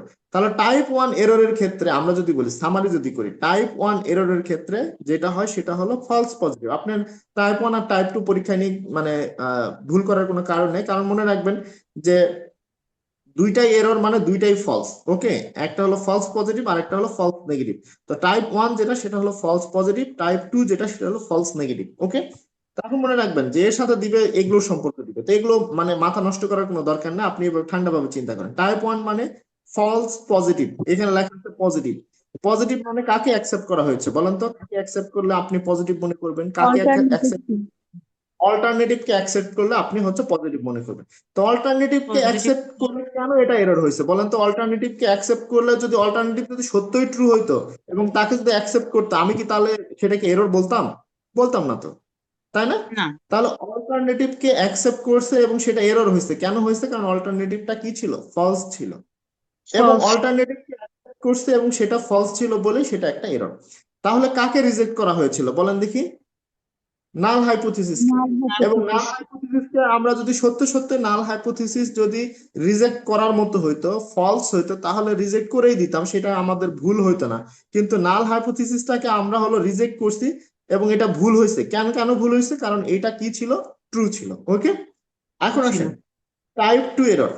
টাইপ 2 এরর মানে হলো ফলস পজিটিভ নাকি ফলস নেগেটিভ? যেহেতু 2 নাম্বার তাহলে এটা একটু নেগেটিভের দিকে থাকেন, তাহলে টাইপ 2 মানে ফলস নেগেটিভ। নেগেটিভ মানে এখানে কাকে অ্যাকসেপ্ট করা হয়েছে, অল্টারনেটিভ কে নাকি নাল। হচ্ছে নাল? নালকে নালকে, নালকে অ্যাকসেপ্ট করা হয়েছে। তো নালকে অ্যাকসেপ্ট করা হয়েছে, ভুলভাবে করা হয়েছে, তার মানে নাল কি আসলে ট্রু ছিল নাকি ফলস ছিল, বলেন দেখি? ফলস। false. ফলস ছিল, কারণ ফলস জিনিসকে আমি অ্যাকসেপ্ট করলেই তো এটা ভুল হবে, তাই না আপু? ট্রু জিনিসকে অ্যাকসেপ্ট করলে তো এটা আমার কোনো কারণে ভুল হওয়ার কথা না।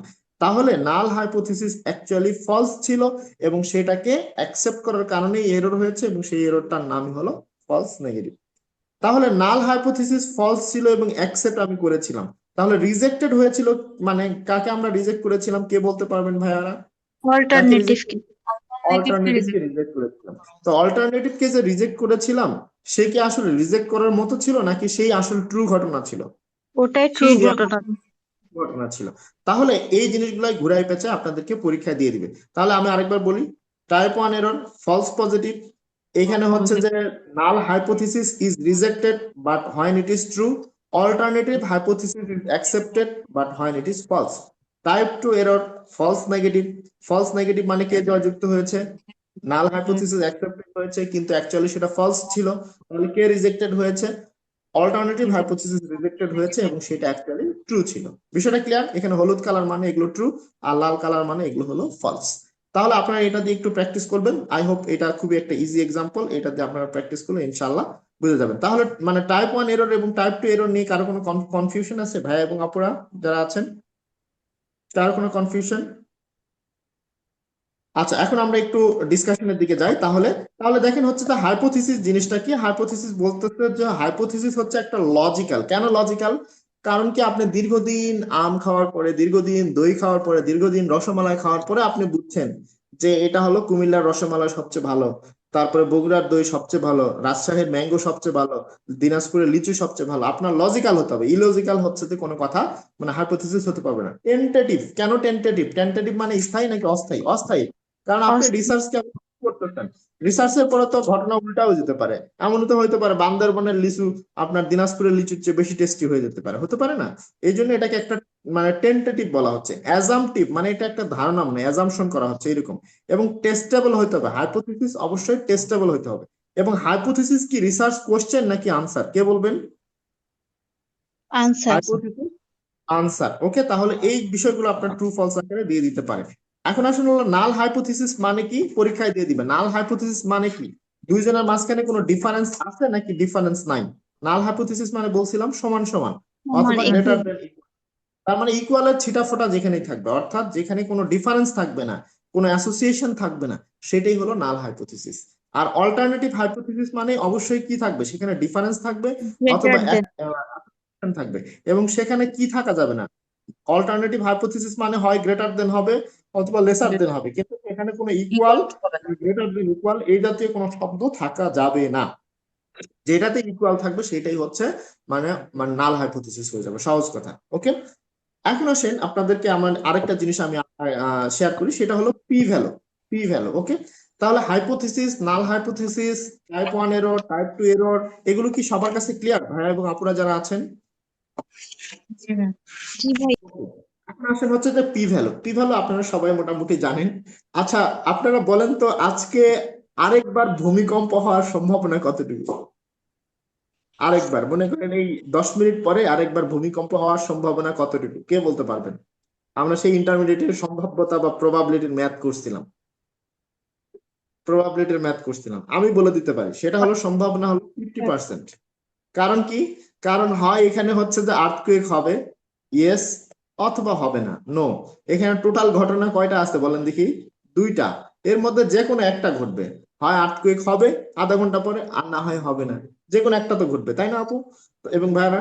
তাহলে যে কোনো একটা ঘটার সম্ভাবনা যখন হবে, তার মানে দুইটার মধ্যে একটা ঘটনা মানে হচ্ছে ঘটার সম্ভাবনা মানে 50%। ওকে, তাহলে এটা আমরা হলো প্রবাবিলিটিতে পড়ে আসছে। প্রবাবিলিটি মানে হচ্ছে যে একটা সম্ভাব্যতা।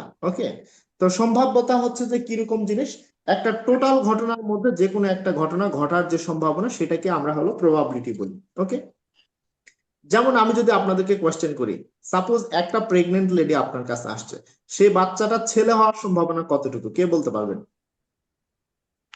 যে কেউ, যে কেউ, যে কেউ। 50% 50%, হতেও very পারে, good। না তাহলে হয় ছেলে হবে না হয় মেয়ে হবে, মানে আমরা অন্যগুলো না চিন্তা করে বলতেছি আর কি।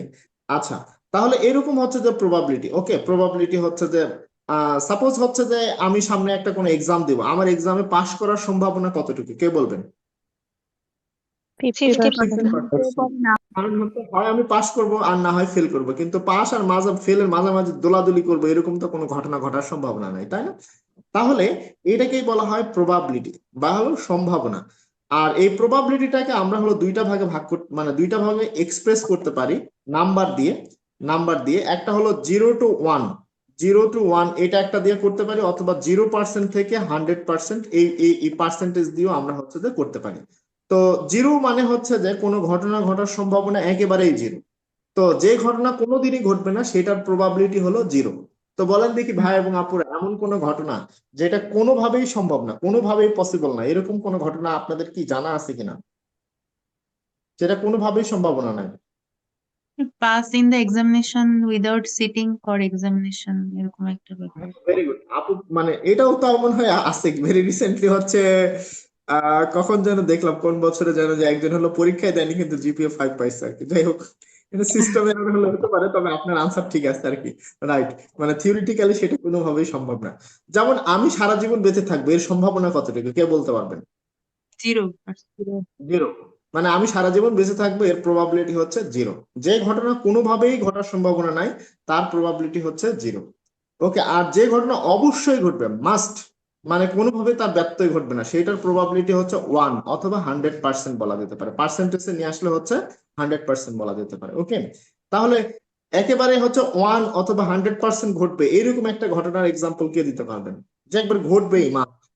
death of a human death of a person. যেমন আমি যে একসময় মারা যাবো, এটার হচ্ছে যে প্রবাবিলিটি হচ্ছে 100%, অথবা যদি 0 থেকে 1 এর মধ্যে বলি তাহলে এটা হচ্ছে প্রবাবিলিটি 1। ওকে, আচ্ছা। আর যেটা বললাম যে একটা প্রেগনেন্ট লেডির হচ্ছে যে ফিমেল বেবি হওয়ার সম্ভাবনা কতটুকু, এটা তাহলে কি হবে 0 আর 1 এর মাঝখানে, তাহলে 0.5। আর এটা কি পার্সেন্টেজ যদি আমরা নিয়ে আসি তাহলে এটা কত পার্সেন্ট হবে ভাই এবং আপুরা, কত পার্সেন্ট হবে? 50%। 50% হবে। ভেরি গুড, তাহলে এটা হলো 50% হতে পারে। আচ্ছা, 50% হতে পারে। তাহলে দেখেন এই একটাকে যদি আমরা 100% চিন্তা করি, তাহলে 0.5টাকে হলো আমরা 50% হিসেবে নিয়ে আসতে পারতেছি। ওকে, তো এখন আসেন যদি এমন হয় যে এখানে প্রবাবিলিটি যদি আমরা 0.05 দিই, 0.05, তাহলে এটা পার্সেন্টেজে কত হবে কে বলতে পারবেন? যদি 0.5 দেওয়াতে এটা 50% হয়, তাহলে পার্সেন্টেজে যদি নিয়ে আসি 0.05, তাহলে সেটা পার্সেন্টেজে নিয়ে আসলে কত পার্সেন্ট হবে কে বলতে পারবেন? 5%. 5%। 5%। এক্সেলেন্ট আপু, আপনি তো অস্বাভাবিক ম্যাথ পারেন আর কি, বুয়েটে চান্স পেয়ে যেতেন যদি, মানে দিয়েছিলেন কিনা আই ডোন্ট নো, মানে আপনি অনেক ভালো ম্যাথ পারেন। থ্যাংক ইউ, দুইজন আপু আনসার করেছেন 5%। কারণ দেখেন 0.5 মানে হলো 50% যদি হয়, তাহলে আরেকটা শূন্য দশমিকের পর বাড়ায় দিছি, তার মানে এটা হলো 5%। ওকে, তো এই নাম্বারটাই কেন আমাদের দরকার এখানে প্রবাবিলিটিতে, এতক্ষণ ঘুরাই পেঁচা এই নাম্বারটাতেই কেন আনলাম? কারণ একটু পরে দেখবো 0.05 প্রবাবিলিটি অথবা 5% যদি পি ভ্যালু হয়, তাহলে আমাদের এই স্ট্যাটিস্টিক্স এর সাথে একটা গুরুত্বপূর্ণ ঘটনা আছে। এখন আসেন যে মোটামুটি এতটুকু আমরা ক্লিয়ার হয়ে গেলাম যে প্রবাবিলিটি মানে হচ্ছে যে একটা সম্ভাবনা, 0 মানে কোনো ঘটনা কখনোই ঘটবে না, 1 মানে অবশ্যই ঘটবে, 0.5 মানে এটা ঘটার সম্ভাবনা 50%, আর 0.05 মানে এটা ঘটনার সম্ভাবনা হচ্ছে যে 5%। এতটুকু আমরা কনক্লুশনে আসলাম। এখন আমরা যে জিনিসটা দেখবো সেটার নাম হলো পি ভ্যালু। পি ভ্যালু মানে হচ্ছে যে নিউমেরিক্যাল ভ্যালু অফ প্রবাবিলিটি, মানে সম্ভাবনাকেই যদি আমরা নাম্বার দিয়ে প্রকাশ করি তখনই সেটাকে বলা হয় পি ভ্যালু। ওকে, তাহলে সম্ভাবনা, কোনো ঘটার সম্ভাবনাটাকে যদি আমরা নাম্বার দিয়ে, যেমন আমি যদি বলি যে আজকে বৃষ্টি হওয়ার সম্ভাবনা কতটুকু, সেটা যদি আমরা একটা নাম্বার দিয়ে প্রকাশ করি সেটাই হবে হলো পি ভ্যালু। তো পি ভ্যালু হলো সাধারণত পার্সেন্টেজও করা যায়, 0 to 1ও করা যায়, তবে পি ভ্যালু আমাদের স্ট্যাটিস্টিক্সে সাধারণত হলো 0 to 1 এর মধ্যে প্রকাশ করা হয়। 0 to 1, 0 থেকে 1 এর মাধ্যমে প্রকাশ করা হয়। এখন আসেন এই পি ভ্যালুটা সংক্ষেপে, মানে অনেক ঘোরানো পেছানো আছে, সংক্ষেপে যদি বলি আমাদের এই বায়োস্ট্যাটিস্টিক্স এর মধ্যে পি ভ্যালু বলতে কার প্রবাবিলিটিকে বোঝায়? পি ভ্যালু বলতে এখানে নাল হাইপোথিসিসের প্রবাবিলিটিকে বোঝায়, নাল হাইপোথিসিসের সম্ভাবনাটাকে বোঝায়। মোটামুটি এতটুকু ধরে রাখেন। পি ভ্যালু মানে হচ্ছে যে কার মানে হচ্ছে প্রবাবিলিটি। আমরা কাকে টেস্ট করতেছিলাম, নাল হাইপোথিসিসকে নাকি অল্টারনেটিভ হাইপোথিসিসকে? আপনাদের নাল মনে আছে? হাইপোথিসিস। তাহলে মনে রাখবেন পি ভ্যালু মানে P value of null hypothesis. Okay, তাহলে এখন যদি আমরা বলি যে কোনো একটা হচ্ছে যে ধরে নেন আপু একটা হচ্ছে যে গবেষণা করতেছেন, কোন একটা ভাইয়া বা আপু একটা গবেষণা করতেছেন, সেখানে হলো নাল হাইপোথিসিস আছে, অল্টারনেটিভ হাইপোথিসিস আছে। তো নাল হাইপোথিসিস হচ্ছে, নাল হাইপোথিসিস এর পি ভ্যালু আসছে 0.05, তাহলে এটা কত পার্সেন্ট হবে যদি পার্সেন্টেজে করি? 5%। 5%। তো যখন নাল হাইপোথিসিসের হচ্ছে যে প্রবাবিলিটি 0.05 অর্থাৎ 5% বা এর নিচে, মানে 0 থেকে 5%, 0 থেকে 0.5% এর মাঝখানে হবে, মানে খুবই কম, নাল হাইপোথিসিস ঘটার সম্ভাবনা খুবই কম, একেবারেই কম। তার মানে বলেন তো, সে ভাই এবং আপুর মুখে কি আপনি মুচকি মুচকি হাসি দেখবেন নাকি চোখে পানি দেখবেন? কি দেখবেন?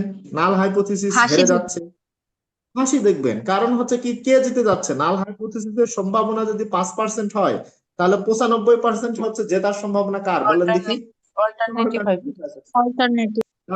অল্টারনেটিভ হাইপোথিসিসের। তাও যখন আপনি দেখতেছেন যে একটা রিসার্চে নাল হাইপোথিসিসের হলো মানে প্রবাবিলিটি 0 থেকে 5% এর মধ্যে, অর্থাৎ এর মান 0 থেকে 0.5 এর মধ্যে, তখন দেখবেন যে নাল হাইপোথিসিস ঘটার সম্ভাবনা টেন্ডস টু 0, মানে 0-র কাছাকাছি। ওকে, তাহলে আপনার কাছে সেই রিসার্চটাকে সিগনিফিকেন্ট মনে হবে নাকি নন সিগনিফিকেন্ট মনে হবে? কি মনে হবে? সিগনিফিকেন্ট কারণ সিগনিফিকেন্ট। কারণ অল্টারনেটিভটা যেহেতু আমার মুখে তখন হাসি, কারণ নাল হাইপোথিসিস ঘটার সম্ভাবনা খুবই কম, 5%-এরও কম। তার মানে অল্টারনেট হাইপোথিসিস আমার জিতে যাচ্ছে। তার মানে আমি একটু ধীরে ধীরে খুশি হব, রেজাল্টটা কি হবে? সিগনিফিকেন্ট হবে। তাহলে পি ভ্যালু যদি 0.05 এর নিচে হয়, মানে 0 থেকে 0.05 এর মধ্যে আর কি, 0 থেকে 0.05 এর মধ্যে যদি হয়, তাহলে রেজাল্ট ইজ সিগনিফিক্যান্ট এবং অল্টারনেটিভ হাইপোথিসিসটা জয়যুক্ত হবে। এখন যদি হয় যে আপনার নাল হাইপোথিসিসের মান 0.05 এর বেশি, 0.05 এর বেশি, তো 0.05 এর বেশি হওয়াটাকে এটা হলো 1 এর সমকক্ষ হিসেবেই চিন্তা করা হয়। মানে এটা বেশি, যত বেশি হোক না কেন, 0.05 এর যখনই বেশি হয়ে যাবে তখন স্ট্যাটিস্টিশিয়ানরা মোটামুটি সম্মিলিতভাবে সিদ্ধান্ত নিছে যে আপনার নাল হাইপোথিসিস বেশি বেশি জয়যুক্ত হয়ে যাচ্ছে। তাহলে আলটিমেটলি কে হেরে যাচ্ছে বলেন দেখি? অল্টারনেটিভ হাইপোথিসিস ভুলে যাচ্ছে। তার মানে কি আপনার এখন চোখে হাসি নাকি মানে চোখে পানি চলে আসবে? চোখে পানি চলে আসবে। আপনি চিন্তা করতেছিলেন, সে চিন্তা আর টিকতেছে না। তার মানে রেজাল্ট ইজ নট সিগনিফিকেন্ট। তাহলে এখানে দৃষ্টান্ত হলো একটাই, আপনি সংক্ষেপে মনে রাখবেন, নাল হাইপোথিসিসের মান মানে পি ভ্যালুর মান 0.05 এর কম হলে রেজাল্ট সিগনিফিকেন্ট। নাল হাইপোথিসিস কি হয় তখন? নাল হাইপোথিসিস রিজেক্টেড হয়ে যায়, অল্টারনেটিভ হাইপোথিসিস তখন অ্যাকসেপ্টেড হয়ে যায়। আর যদি পি ভ্যালুর মান 0.05 এর বেশি হয়, নাল হাইপোথিসিস অ্যাকসেপ্টেড হয়ে যাওয়ার সম্ভাবনা বেশি, যার কারণে অল্টারনেটিভ হাইপোথিসিস রিজেক্টেড হয়ে যাওয়ার সম্ভাবনা বেশি, যার কারণে রেজাল্ট ইজ নন সিগনিফিকেন্ট। এবং নাল হাইপোথিসিস অ্যাকসেপ্টেড হলে দুইজনের মাঝখানে ডিফারেন্স থাকবে নাকি থাকবে না? আপনার রিসার্চের কোশ্চেনের মধ্যে দুইজনের মাঝখানে অ্যাসোসিয়েশন থাকবে নাকি থাকবে না? বলেন দেখি আপুরা। থাকবে। থাকবে নাল থাকবে না অ্যাকসেপ্টেড হয়ে গেলে নাল হাইপোথিসিসে কি হচ্ছে? আপনার অ্যাসোসিয়েশন থাকে? থাকে না। বলা হয়, চিন্তা করা হয় দুইটার মাঝে কোনো অ্যাসোসিয়েশন নাই। নাল হাইপোথিসিস মানে চিন্তা করা হয় দুইজনের মাঝখানে কোনো ডিফারেন্স নাই। তাহলে দেয়ার ইজ নো অ্যাসোসিয়েশন, তখন প্রুভড হবে। তাহলে আপনার পি ভ্যালুটা কি, বিষয়টা কি ক্লিয়ার ভাই এবং আপুরা? পি ভ্যালু, তাহলে সংক্ষিপ্ত কথা একবারে বলে দেই, পি ভ্যালু মানে প্রবাবিলিটি। কার সম্ভাবনা? সেটা হলো নাল হাইপোথিসিসের সম্ভাবনা। তো নাল হাইপোথিসিসের সম্ভাবনা মানে ডেটা সায়েন্টিস্টরা সিদ্ধান্ত নিছে এটা যদি 5%-এর কম হয়, অর্থাৎ 0 থেকে 5%, আরেকভাবে যদি লিখি 0 থেকে 0.05 এর মধ্যে যদি হয়, তাহলে নাল হাইপোথিসিস যদি এর মান যদি এর মধ্যে হয়, অর্থাৎ নাল হাইপোথিসিস ঘটার সম্ভাবনা খুবই খুবই কম, মাত্র 100 ভাগের মধ্যে 5 ভাগ, তাহলে নাল হাইপোথিসিস ঘটার সম্ভাবনা খুবই কম হইলে নাল হাইপোথিসিস কি হবে? রিজেক্টেড হয়ে যাবে। তাহলে নাল হাইপোথিসিস রিজেক্টেড হলে কে জিতে যাবে? অল্টারনেটিভ হাইপোথিসিস জিতে যাবে, অর্থাৎ অল্টারনেটিভ হাইপোথিসিস অ্যাকসেপ্টেড হবে। আর যখনই অল্টারনেটিভ হাইপোথিসিস অ্যাকসেপ্টেড হচ্ছে তখন রিসার্চারের মুখে হাসি, কারণ কি? তার মনের হলো কথাটা জয়যুক্ত হয়ে যাচ্ছে, রেজাল্ট হয়ে যাচ্ছে। এখন যদি এমন হয় যে নাল হাইপোথিসিসের মান 0.05 এর বেশি হয়ে যায় অথবা হলো 5%-এর বেশি হয়ে যায়, তখন মানে স্ট্যাটিস্টিশিয়ানরা সিদ্ধান্ত নিয়েছে যে নাল হাইপোথিসিস তখন কি হয়ে যাচ্ছে? জয়ী হয়ে যাওয়ার সম্ভাবনা বেশি, অর্থাৎ নাল হাইপোথিসিস তখন অ্যাকসেপ্টেড হয়ে যাবে। তাহলে কে হেরে যাবে? অল্টারনেটিভ হাইপোথিসিস তখন হেরে যাবে। তখন আপনার কাছে রেজাল্টটা আর সিগনিফিকেন্ট হিসেবে প্রতীয়মান হবে না এবং সেখানে কোনো অ্যাসোসিয়েশন বা ডিফারেন্স থাকবে না। বিষয়টা কি ক্লিয়ার ভাই এবং আপুরা? সবাই কি ক্লিয়ার ভাই এবং আপুরা? ওকে, আচ্ছা। তাহলে আমরা হচ্ছে আসেন এই এরর গুলা দেখেন, এখানে সুন্দর করে এরর গুলা যেগুলো আমরা একটু আগে পড়ে আসলাম সেই এরর গুলা এখানে লেখা আছে। Type 1 error. টাইপ 1 এরর মানে ফলস পজিটিভ নাকি ফলস নেগেটিভ? বলেন দেখি, টাইপ 1 মানে কি, পজিটিভ নাকি negative? False positive false positive. তাহলে ফলস পজিটিভ, পজিটিভ মানে কে জয়যুক্ত হয়েছিল? অল্টারনেটিভ হাইপোথিসিস নাকি নাল হাইপোথিসিস? পজিটিভ লেখা আছে মানে অল্টারনেটিভ হাইপোথিসিস অ্যাকসেপ্টেড হয়েছিল, কিন্তু এটা কি রাইটলি অ্যাকসেপ্টেড হয়েছিল নাকি ফলসলি অ্যাকসেপ্টেড হয়েছিল? না, আমি তো ফলস পজিটিভ। বলেন দেখি তাহলে ফলসলি কিভাবে অ্যাকসেপ্টেড? ফলসলি অ্যাকসেপ্টেড হয়েছিল। তাহলে আমরা যদি বলি যে ফলস পজিটিভের ক্ষেত্রে হলো অল্টারনেটিভ হাইপোথিসিস অ্যাকসেপ্টেড, কিন্তু সেটা আসলে কি ছিল? ফলস ছিল। আবার উল্টা কথা যদি বলি যে হলো নাল হাইপোথিসিস রিজেক্টেড হয়, ইট ইজ ট্রু, এটা হলো ট্রু ছিল কিন্তু এটাকে রিজেক্ট করে দেওয়া হয়েছে। বিষয়টা কি ক্লিয়ার সবার কাছে? এখন আসেন টাইপ 2 এরর। টাইপ 2 এরর মানে কি, ফলস পজিটিভ নাকি ফলস নেগেটিভ? বলেন দেখি, টাইপ 2 মানে কি?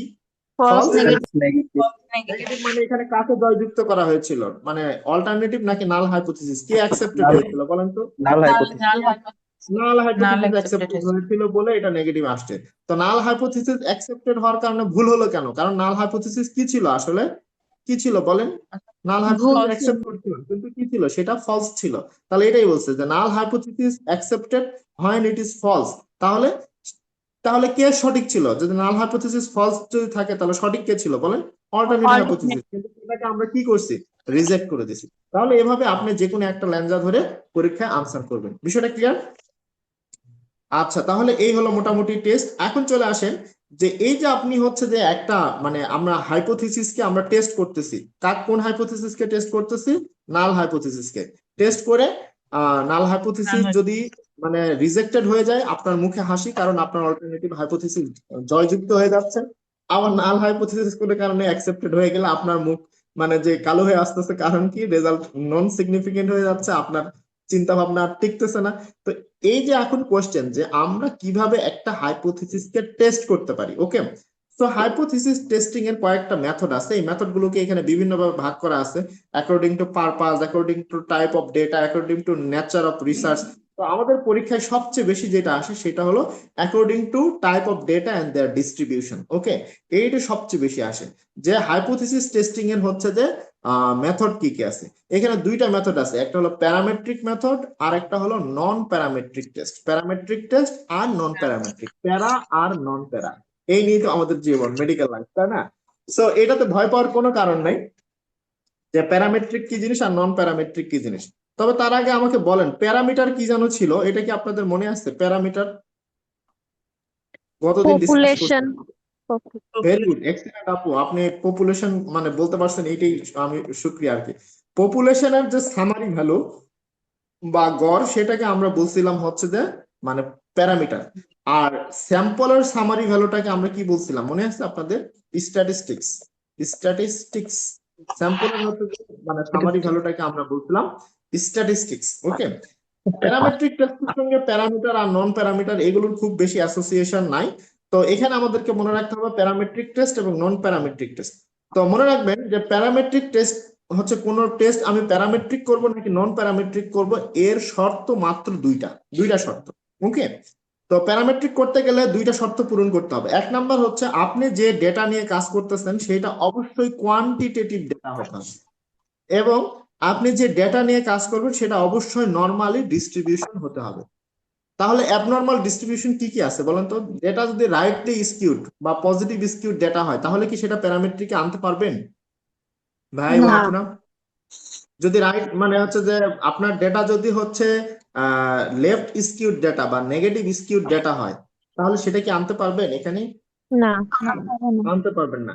আপনার ডেটা যদি কোয়ালিটেটিভ ডেটা হয়, কোয়ান্টিটেটিভ ডেটা না হয়ে যদি কোয়ালিটেটিভ হয়, তাহলে কি আপনি প্যারামেট্রিক টেস্ট করতে পারবেন কি পারবেন না? না। তাহলে প্যারামেট্রিক টেস্ট করার শর্ত হলো দুইটা, আপনার ডেটা হতে হবে কোয়ান্টিটেটিভ, ডেটা হতে হবে নর্মালি ডিস্ট্রিবিউটেড ডেটা। এই দুইটা শর্ত যদি ফুলফিল করে তাহলে আপনি করবেন প্যারামেট্রিক টেস্ট, আর যদি কোনো কারণে শর্ত ফুলফিল না করে তাহলে আপনি করবেন নন প্যারামেট্রিক টেস্ট, ওকে? তাহলে আপনাকে সাপোজ পরীক্ষায় দিয়ে দিল যে একটা কোয়ালিটেটিভ ডেটা নিয়ে আপনি দুইটা গ্রুপের মানুষের মধ্যে রিসার্চ করবেন, তাহলে কি আপনি প্যারামেট্রিক গুলোকে ট্রু দিবেন নাকি নন প্যারামেট্রিকের যে নামগুলো আছে সেগুলোকে ট্রু দিবেন বলেন তো? Non parametric. তাহলে ভেরি ইজি। তাহলে এই দুইটা কনসেপ্ট যদি আপনার কাছে থাকে তাহলে আপনার ট্রু ফলস বের করার কোনো ব্যাপারই না। এখন আসেন প্যারামেট্রিক টেস্ট গুলোর নাম আর নন প্যারামেট্রিক টেস্ট। দেখেন নন প্যারামেট্রিক এর অনেকগুলো নাম আছে। নন প্যারামেট্রিক টেস্ট গুলো কই গেল? নন প্যারামেট্রিক গুলোর অনেকগুলো নাম, এই যে মেলাগুলো নাম আছে, Fisher, exact, Mann, Whitney, Wilcox. এর নামগুলো দেখে মনে হচ্ছে যে দাঁত নড়াচড়া কারো যদি থাকে তাহলে দাঁত পড়ে যাওয়ার সম্ভাবনা আছে। So be careful about your loose teeth আর কি। তো মানে তার চেয়ে আমাদের সহজ যেটা সেটা হচ্ছে যে এই প্যারামেট্রিকের নামগুলা, যদিও নাম প্যারামেট্রিক দেখে মনে হচ্ছে যে প্যারা দিবে, কিন্তু আসলে নামগুলা সুন্দর আছে। সেটা হলো ছোট ছোট টি টেস্ট, বা এর আরেক নাম হলো student T test, F test, এর আরেক নাম হলো ANOVA test, Z test, Pearson correlation coefficient, আর রিগ্রেশন টেস্ট আপনারা মনে রাখতেও পারেন, না রাখলেও কোনো প্রবলেম নেই। তো এগুলো মনে রাখার জন্য আমি একটা সস্তা নেমোনিক দিয়েছি, সেটা হলো tab Z, okay? Tab Z. T দিয়ে মনে রাখবেন হলো টি টেস্ট বা স্টুডেন্ট টি টেস্ট যেটাকে বলা হয়। এ দিয়ে মনে রাখবেন হচ্ছে যে অ্যানোভা টেস্ট। অ্যানোভা কি জিনিস আমরা একটু পরে বোঝাচ্ছি। পি দিয়ে মনে রাখবেন পিয়ারসন কোরিলেশন কোএফিসিয়েন্ট টেস্ট, আর জেড দিয়ে হলো জেড টেস্ট, ওকে? তাহলে ট্যাব জেড কয়েকবার বলবেন, প্যারামেট্রিক ট্যাব জেড, ওকে? প্যারা ট্যাব জেড বা প্যারামেট্রিক ট্যাব জেড বলতে পারেন, অথবা হলো প্যারাসিটামলের ট্যাবলেট মনে রাখলেও মনে রাখতে পারেন, যেভাবেই হোক মনে রাখলেই হয়ে গেল, তাহলে ট্যাব জেড, ওকে? এইটা দিয়ে মনে রাখবেন। এখন আসেন যে আমরা হচ্ছে নন প্যারামেট্রিক টেস্ট গুলো যেগুলো আছে সেগুলোর নামগুলো আপনাদেরকে একটু মুখস্থ করার চেষ্টা করে দিই। তো নন প্যারামেট্রিক অনেকগুলো টেস্ট আছে। এই অনেকগুলো টেস্টের মধ্যে আপনি হচ্ছে যে বিভিন্ন মানে বিদকুটে বিদকুটে নাম, তো এগুলো মনে রাখার জন্য একটা হলো নেমোনিক, মানে আমি নিয়ে আসছি, সেটা আপনাদের ভালো লাগলে আপনারা মনে রাখতে পারেন, অথবা চাইলে আপনারা নতুন নেমোনিক বানাতে পারেন। সেটা হলো ওয়াকি ক্যাট মেক সিলি ফ্রাইস। এটা দিয়ে মনে রাখা যায়। ওয়াকি মানে হচ্ছে যে ক্যাট গুলো একটু ফানি ক্যাট, ফানি টাইপের ক্যাট আর কি। ওয়াকি মানে হলো ফানি, ফানি ক্যাট। তো ফানি মানে ওয়াকি ক্যাট মেক্স সিলি ফ্রাইস, এটা দিয়ে মনে রাখতে পারেন। ওয়াকি মানে যে ডাব্লিউ দিয়ে দুইটা আছে, উইলকক্সন টেস্ট আর হচ্ছে যে ক্রুস্কাল ওয়ালি টেস্ট। ওকে, এটা দিয়ে মনে রাখা যায়। ক্যাট ক্যাট দিয়ে মনে রাখবেন হচ্ছে যে কাই স্কোয়ার টেস্ট। এখানে একটা জিনিস আছে কাই স্কোয়ার টেস্ট। কাই স্কোয়ার টেস্টের নামটা মনে হয় আগের তো করে আছে, এই যে এখানে আছে আর কি, কাই স্কোয়ার টেস্ট। এই যে এক্স এর উপর স্কোয়ার আছে এটাকে বলা হয় কাই স্কোয়ার। আপনারা আবার মনে করেন না যে এখানে মানে সাই স্কোয়ার টেস্ট, এটা সাই না কিন্তু কাই। ওকে, তাহলে কাই, হ্যাঁ, কাই স্কোয়ার টেস্ট। তাহলে কাই স্কোয়ারের ক্যাট, ওকে, ওয়াকি ক্যাট মেক দিয়ে হচ্ছে মনে রাখবেন ম্যান হুইটনি ইউ টেস্ট যেটা আছে। সিলি যেটা আছে সেটা হলো সাইন টেস্ট বা প্রপোর্শন টেস্ট। আর হচ্ছে ফ্রাইস দিয়ে মনে রাখবেন ফ্রিডম্যান টেস্ট বা ফিশার টেস্ট মনে রাখা যায়। ওকে, তাহলে ওয়াকি ক্যাট মেক্স সিলি ফ্রাইস, মানে একটা হচ্ছে ফানি ক্যাট, কিছু হচ্ছে যে ফ্রাই তৈরি করে, এরকম টাইপের আপনারা মনে রাখতে পারেন। এখন আসেন হচ্ছে যে আমরা একটা গ্রাফে, একটা মানে ফ্লো চার্টে চলে যাই। সেটা হলো যে আপনার কাছে যখনই কোনো মানে হাইপোথিসিস টেস্টিং এর ব্যাপার আসবে, তখনই আপনি চিন্তা করবেন যে আপনার ডেটাটা কি কোয়ান্টিটেটিভ এবং সেটা কি নর্মাল ডিস্ট্রিবিউশনে আছে। আনসার যদি দুইটা শর্ত যদি ফুলফিল করে তাহলে আপনি কোন টেস্ট করবেন বলেন, প্যারামেট্রিক নাকি নন প্যারামেট্রিক ভাই এবং আপুরা? Parametric test. Parametric, very good. তাহলে আমরা হলো তখন করব হলো প্যারামেট্রিক। এখন প্যারামেট্রিক টেস্টের মানে মানে যতগুলো ইয়ে গেছে, যেমন হচ্ছে যে স্টুডেন্ট টি টেস্ট বলি, অ্যানোভা বলি, জেড টেস্ট বলি, এগুলো সবগুলোর বৈশিষ্ট্যের মধ্যে তাহলে দুইটা কমন বৈশিষ্ট্য আসবে, কোয়ান্টিটেটিভ ডেটা আর নর্মাল ডিস্ট্রিবিউশন আছে কিনা। এই দুইটা হলো সবার ক্ষেত্রে তাহলে কি হবে, ট্রু হবে। ওকে, এখন আসেন যে প্যারামেট্রিক টেস্টটি আমি করব যদি আপনার গ্রুপ হয়, আপনার রিসার্চের যাদেরকে নিয়ে আসছেন এই রিসার্চ পার্সন মানে স্যাম্পল গ্রুপ যদি দুইটা গ্রুপ হয়, তাহলে আপনি করবেন এই হয় টি টেস্ট অথবা জেড টেস্ট। মানে দুইটা গ্রুপের পপুলেশনের মধ্যে টেস্ট করলে আপনি হয় টি টেস্ট করবেন অথবা জেড টেস্ট করবেন। এখন গ্রুপ কি জিনিস সেটা আমি আপনাদেরকে বুঝাই। ধরেন আপনারা চিন্তা করতেছেন মান্থলি ইনকাম দেখবেন। Okay, monthly income of two group of people. Two group কারা কারা আছে, যেমন ধরেন হচ্ছে যে আপনি দেখতে চান ডক্টর এবং হচ্ছে যে উকিল যারা আছে, অ্যাডভোকেট, ডক্টর এবং অ্যাডভোকেট যারা আছে তাদের হচ্ছে যে মান্থলি ইনকাম আপনি হচ্ছে যে কম্পারিজন করতে চান। কি কম্পারিজন করতে চান, এদের ইনকামের মিন। ওকে, মিন, মিন মানে গড়। তাহলে হচ্ছে যে আপনি ডক্টরদের ইনকামের একটা গড় পাবেন, অ্যাডভোকেটদের ইনকামের একটা গড় পাবেন। মানে দুইটা গ্রুপের পিপলদের দুইটা হচ্ছে যে মিনকে আপনি হচ্ছে যে কি করতেছেন, কম্পেয়ার করতে চান। ওকে, যে কার ইনকাম বেশি। যেমন হচ্ছে যে মানে অ্যাডভোকেট লয়াররা দাবি করলো যে ডাক্তারদের ইনকাম বেশি কিন্তু তারা ট্যাক্স দেয় না। আমরা বললাম যে না ভাই, আমাদের ইনকামের চেয়ে আপনাদের ইনকামই বেশি। ব্যারিস্টাররা 1 ঘন্টার জন্য 25,000 30,000 টাকা করে নেয়, আমরা তো মাত্র রুগীদের কাছ থেকে 500 দেখালাম 500 বাইসালাম 500 এরকম করে আমরা হচ্ছে যে টাকাটুকু নেই। সো আমরা দেখতে চাই যে কার টাকা পয়সা বেশি। তাহলে এখানে গ্রুপ অফ পিপল কয়টা আছে বলেন তো, এখানে গ্রুপ কয়টা আছে কে বলতে পারবেন? গ্রুপ দুইটা। কয়টা? দুইটা। তাহলে যদি আপনার মানে রিসার্চে দুই গ্রুপের পিপল হয়, তাহলে আপনি যে কোনো দুইটা টেস্ট করতে পারবেন, হয় টি টেস্ট অথবা জেড টেস্ট। এখন কখন টি টেস্ট করবো আর কখন জেড টেস্ট করবো, যদি স্যাম্পল সাইজ 30-এর কম হয়, মানে অল্প স্যাম্পল সাইজ, মনে রাখবেন অল্প স্বল্প জিনিস আপনি স্টুডেন্টকে দিয়ে করাইতে পারবেন, অর্থাৎ স্টুডেন্ট টি টেস্ট দিয়ে করবেন। আর যদি স্যাম্পল সাইজ 30-এর বেশি হয়ে যায় তাহলে আপনি কি করবেন, জেড টেস্ট করবেন। ওকে, আচ্ছা, তাহলে এতটুকু কি ক্লিয়ার ভাই এবং আপুরা?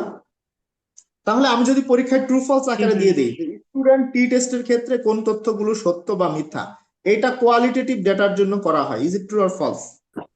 ফলস। কারণ এটা কার জন্য করা হয়, কোয়ান্টিটেটিভ ডেটার জন্য। কোয়ান্টিটেটিভ।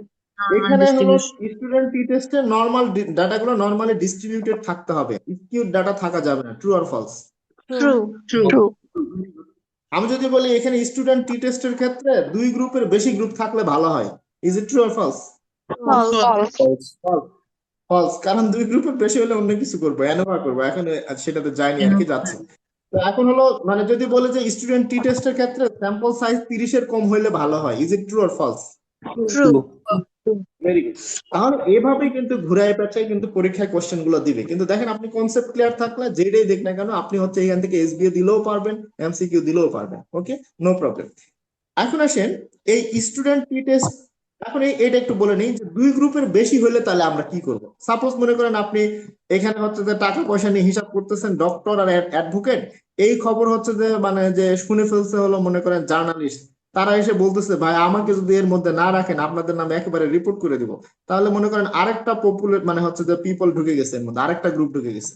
তাহলে এখানে তিনটা গ্রুপ যে হয়ে গেল, এখন আপনি কোন টেস্ট করবেন বলেন দেখি? আপনি কি ANOVA টি টেস্ট করবেন নাকি জেড টেস্ট করবেন নাকি অ্যানোভা করবেন বলেন?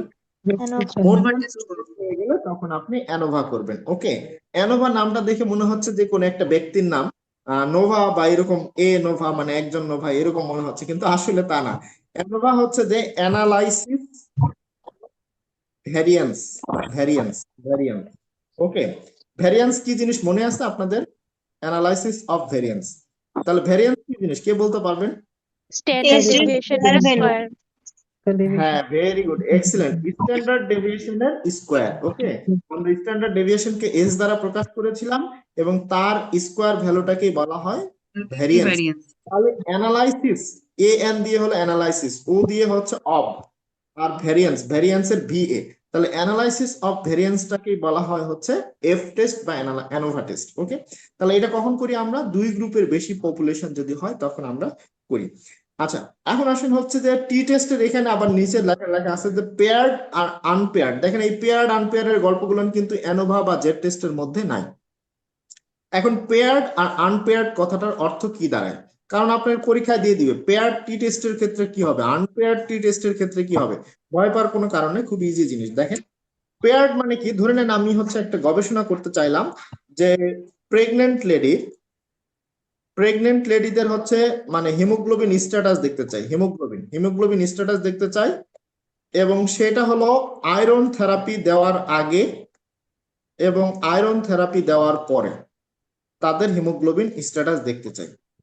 ওকে, সেজন্য আমি কি করব, 30 জন হচ্ছে যে প্রেগনেন্ট লেডি নিয়ে আসবো, তাদেরকে আমি হচ্ছে আয়রন থেরাপি দেওয়ার আগে একবার হিমোগ্লোবিন মেপে মেপে দেখবো। তো হিমোগ্লোবিন যদি মেপে মেপে দেখি হিমোগ্লোবিন 12.1, 11 থাকতে পারে, কারো 9 থাকতে পারে, তাহলে বলেন দেখি এই হিমোগ্লোবিনের যে লেভেলটা এটা কি কোয়ালিটেটিভ ডেটা নাকি quantitative data? Haemoglobin level quantitative Quantitative. Quantitative data, quantitative continuous নাকি ডিসক্রিট ডেটা ভাই এবং আপনারা? সে যাই হোক একটা কিছু, কিন্তু অ্যাড্রেস তো quantitative। continuous Continuous. কারণ হচ্ছে 2.12.1 ও হতে পারে, 11.2 ও হতে পারে, যে কোনো হতে পারে। তবে এটা হলো quantitative continuous data. Continuous quantitative data. Very good, হ্যাঁ জি আপু, এক্সেলেন্ট। তাহলে এই যে হলো 30 জন প্রেগনেন্ট লেডিকে আমি ধরে নিয়ে আসলাম, নিয়ে এসে আমি তাদেরকে আয়রন ট্যাবলেট খাওয়ার আগে একবার হিমোগ্লোবিন লেভেল মেপে দেখছি, এরপর আয়রন ট্যাবলেট দিয়ে আমি হচ্ছে যে 1 মাস পরে আবার হচ্ছে যে তাদের হিমোগ্লোবিন লেভেল হচ্ছে যে মেপে দেখতেছি।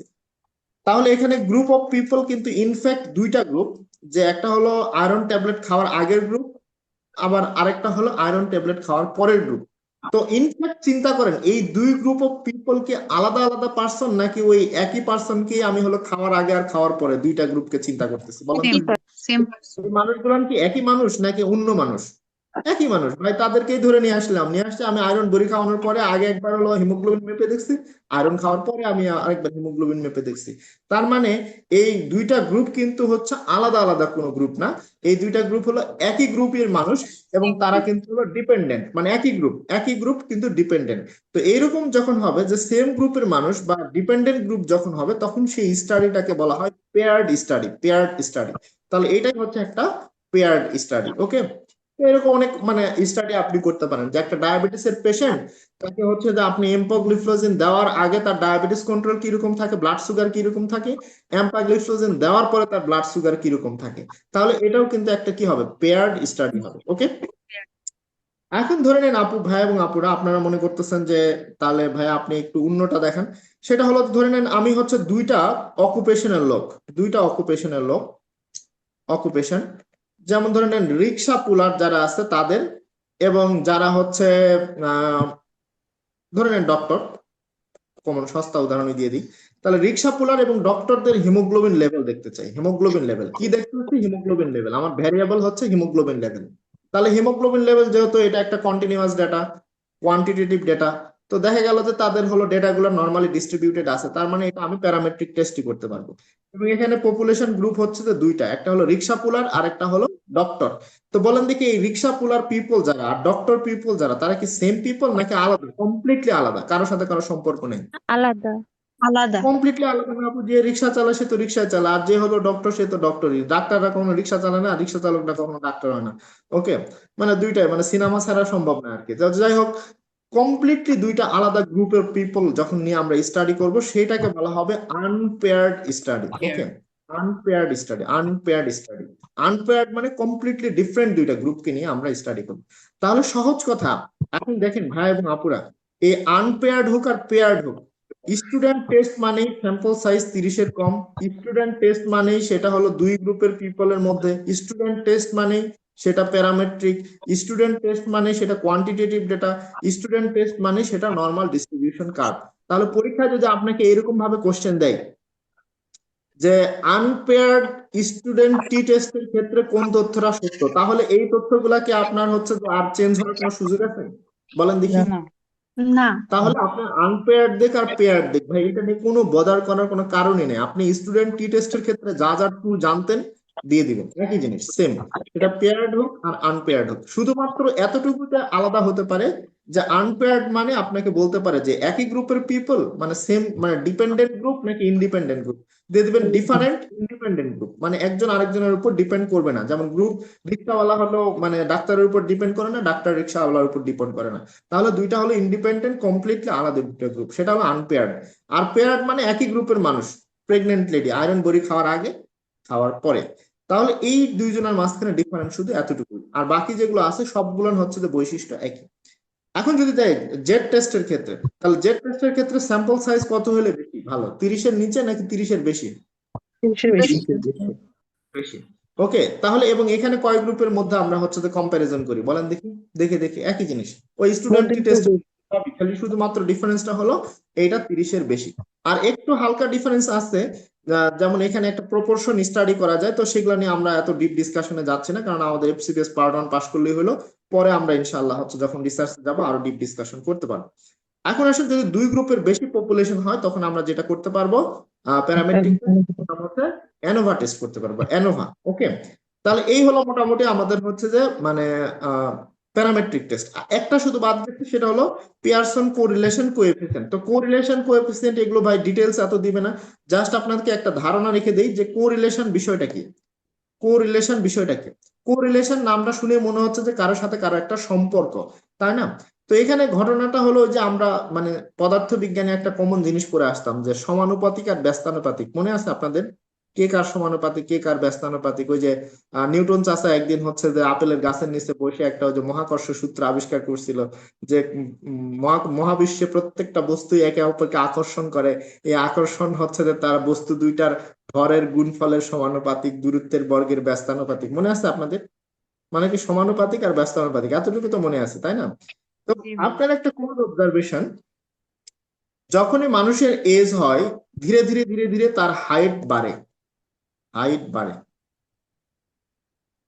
আচ্ছা, এই যে এজের সাথে সাথে মানে একটা বাচ্চা যখন থেকে বড় হয় তার হাইটটা বাড়ে, তাহলে এটার সাথে এটার একটা মানে সম্পর্ক আছে কি নাই, বলেন দেখি ভাই এবং আপুরা।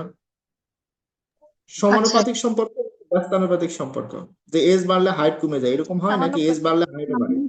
সমানুপাতিক। সমানুপাতিক সম্পর্ক। আবার কিছু কিছু জিনিস আছে যেগুলো হচ্ছে যে এজ বাড়ার সাথে সাথে কমে যায়। যেমন কি কি কমে যায়? যেমন হচ্ছে যে এজ বাড়ার সাথে সাথে মানুষের হচ্ছে যে মানে কি কমে যায় আর কি, বুদ্ধিজ্ঞান কমে যায়। যেমন ধরো, হ্যাঁ মানে ডিমেনশিয়া হয়ে যায় আর কি বেশি বয়স্ক মানুষদের ক্ষেত্রে। যেমন হচ্ছে যে স্মরণ শক্তি কমে যায়। তাহলে সেগুলো আবার কিরকম হবে? ব্যস্তানুপাতিক হতে পারে। হ্যাঁ, মেমোরি যদি বলি বয়স্ক মানুষের ক্ষেত্রে এজ বাড়ার সাথে সাথে কমে যায়, ব্যস্তানুপাতিক। তো এইরকম যদি কোনো বিষয় থাকে, যে কোনো দুইটা ঘটনা যেটা হচ্ছে যে এজ বাড়ার সাথে সাথে মানে একটা আরেকটা সমানুপাতিক বা ব্যস্তানুপাতিক, এইরকম রিলেশন গুলো যেটা দিয়ে দেখা হয় সেটাই হলো কোরিলেশন। ওকে, পিয়ারসন কোরিলেশন। এই টেস্ট গুলো হচ্ছে যে পিয়ারসন কোরিলেশন দিয়ে করা হয়। এর বেশি কিছু আমাদের খুব বেশি জানার দরকার নেই। এই সম্পর্কটা লিনিয়ার কোরিলেশনও হতে পারে, কার্ভিলিনিয়ারও হতে পারে। লিনিয়ার মানে হচ্ছে যে সরল ভাবে সমানুপাতিক হতে পারে, অথবা সরলভাবে সমানুপাতিক নাও হতে পারে। তো যাই হোক, এত ডিপ ডিসকাশন আমাদের দরকার নেই, নামটা শুধু মনে রাখবেন পিয়ারসন চাচা এই একটা ব্যক্তির নামই আছে শুধুমাত্র প্যারামেট্রিকে, আর এখানে আর কোনো ব্যক্তির নাম নেই। আর দেখেন নন প্যারামেট্রিকে সবগুলা মানুষের নাম। আরো মজার বিষয়, নন প্যারামেট্রিক চেনার সবচেয়ে সহজ উপায় হলো এগুলো সবগুলা মানুষের নাম। এবং ফিশার নাম, Mann Whitney test, Wilcoxon rank sum test, এরপরে sign test, Kruskal Wallis test, Spearman test, Friedman test, সবগুলা ম্যান আর ম্যান। ওকে, তো যাই হোক এগুলো নামগুলো মনে রাখবেন যে সবগুলা হলো নাম দিয়ে যেগুলো সেগুলো হলো নন প্যারামেট্রিক। আর শুধুমাত্র পিয়ারসন একজন ব্যক্তি আছে যার নাম হচ্ছে যে নন প্যারামেট্রিক টেস্টের মধ্যে আছে। এইখানে অনেকের মাথায় মানে কোশ্চেন করে যে ভাইয়া টি টেস্টের নাম স্টুডেন্ট টি টেস্ট কেন? এটা একটা মজার ঘটনা আপনাদের সাথে শেয়ার করি। সেটা হচ্ছে যে এই টি টেস্টটা যে ব্যক্তি আবিষ্কার করছিল উনি হচ্ছে যে মানে সেই সময় কোনো একটা কোম্পানিতে চাকরি করতো আর কি। তো সেই সময় নিয়ম ছিল যে উনি যে কোম্পানিতে চাকরি করবে, এই চাকরি করা অবস্থায় ওনার কোনো রিসার্চ বা গবেষণা হলে সেটা কোনো পত্রিকা বা পাবলিকেশনে উনি পাবলিশ করতে পারবে না, ওনার নিজের নামে পাবলিশ করতে পারবে না। তো উনি তো বিজ্ঞানী মানুষ, নিজের মেধাকে ধামাচাপা দিতে পারতেছে না। সেই জন্য কি করছে, উনি হচ্ছে যে একটা পত্রিকায় ওনার মানে ছদ্মনাম সিউডোনিমে স্টুডেন্ট নামে উনি হচ্ছে যে এই মানে পাবলিকেশনটা প্রচার করেছিল, যিনি এই টি টেস্টটা আবিষ্কার করেছিল। তো তখন এই টেস্টটার নাম হয়েছিল স্টুডেন্টস টি টেস্ট। ওকে, সেই থেকে নাম আসতে হলো স্টুডেন্ট টি টেস্ট। আসলে এটা যে ছাত্রছাত্রীদেরকে করানো হয় এরকম বিষয়টা না, এটা একটা ছদ্মনাম থেকে স্টুডেন্ট টি টেস্টটা এসেছে। জাস্ট একটা গল্প আপনারা মনে রাখতে চাইলে রাখতে পারেন, পরীক্ষায় কখনো আসবে না। ওকে, এখন আসেন হচ্ছে তাহলে নন প্যারামেট্রিক টেস্টের ক্ষেত্রে শর্ত আমাদের মাত্র দুইটা, যে একটা হলো মানে হয় ডেটাটা হচ্ছে যে কোয়ালিটেটিভ হতে হবে অথবা কোয়ান্টিটেটিভ ডেটাই, কিন্তু সেটা যদি স্কিউড ডিস্ট্রিবিউশন হয় তাহলে সেটাও কিন্তু আমাদের নন প্যারামেট্রিক হতে হবে। ওকে, হতে পারে। তাহলে এখন যদি আমি আপনাদেরকে উদাহরণ দেই, যেমন দিয়ে দিলাম সার্জারির যারা ভাইয়ারা আছেন, সেটা হলো পোস্ট অপারেটিভ পেইন।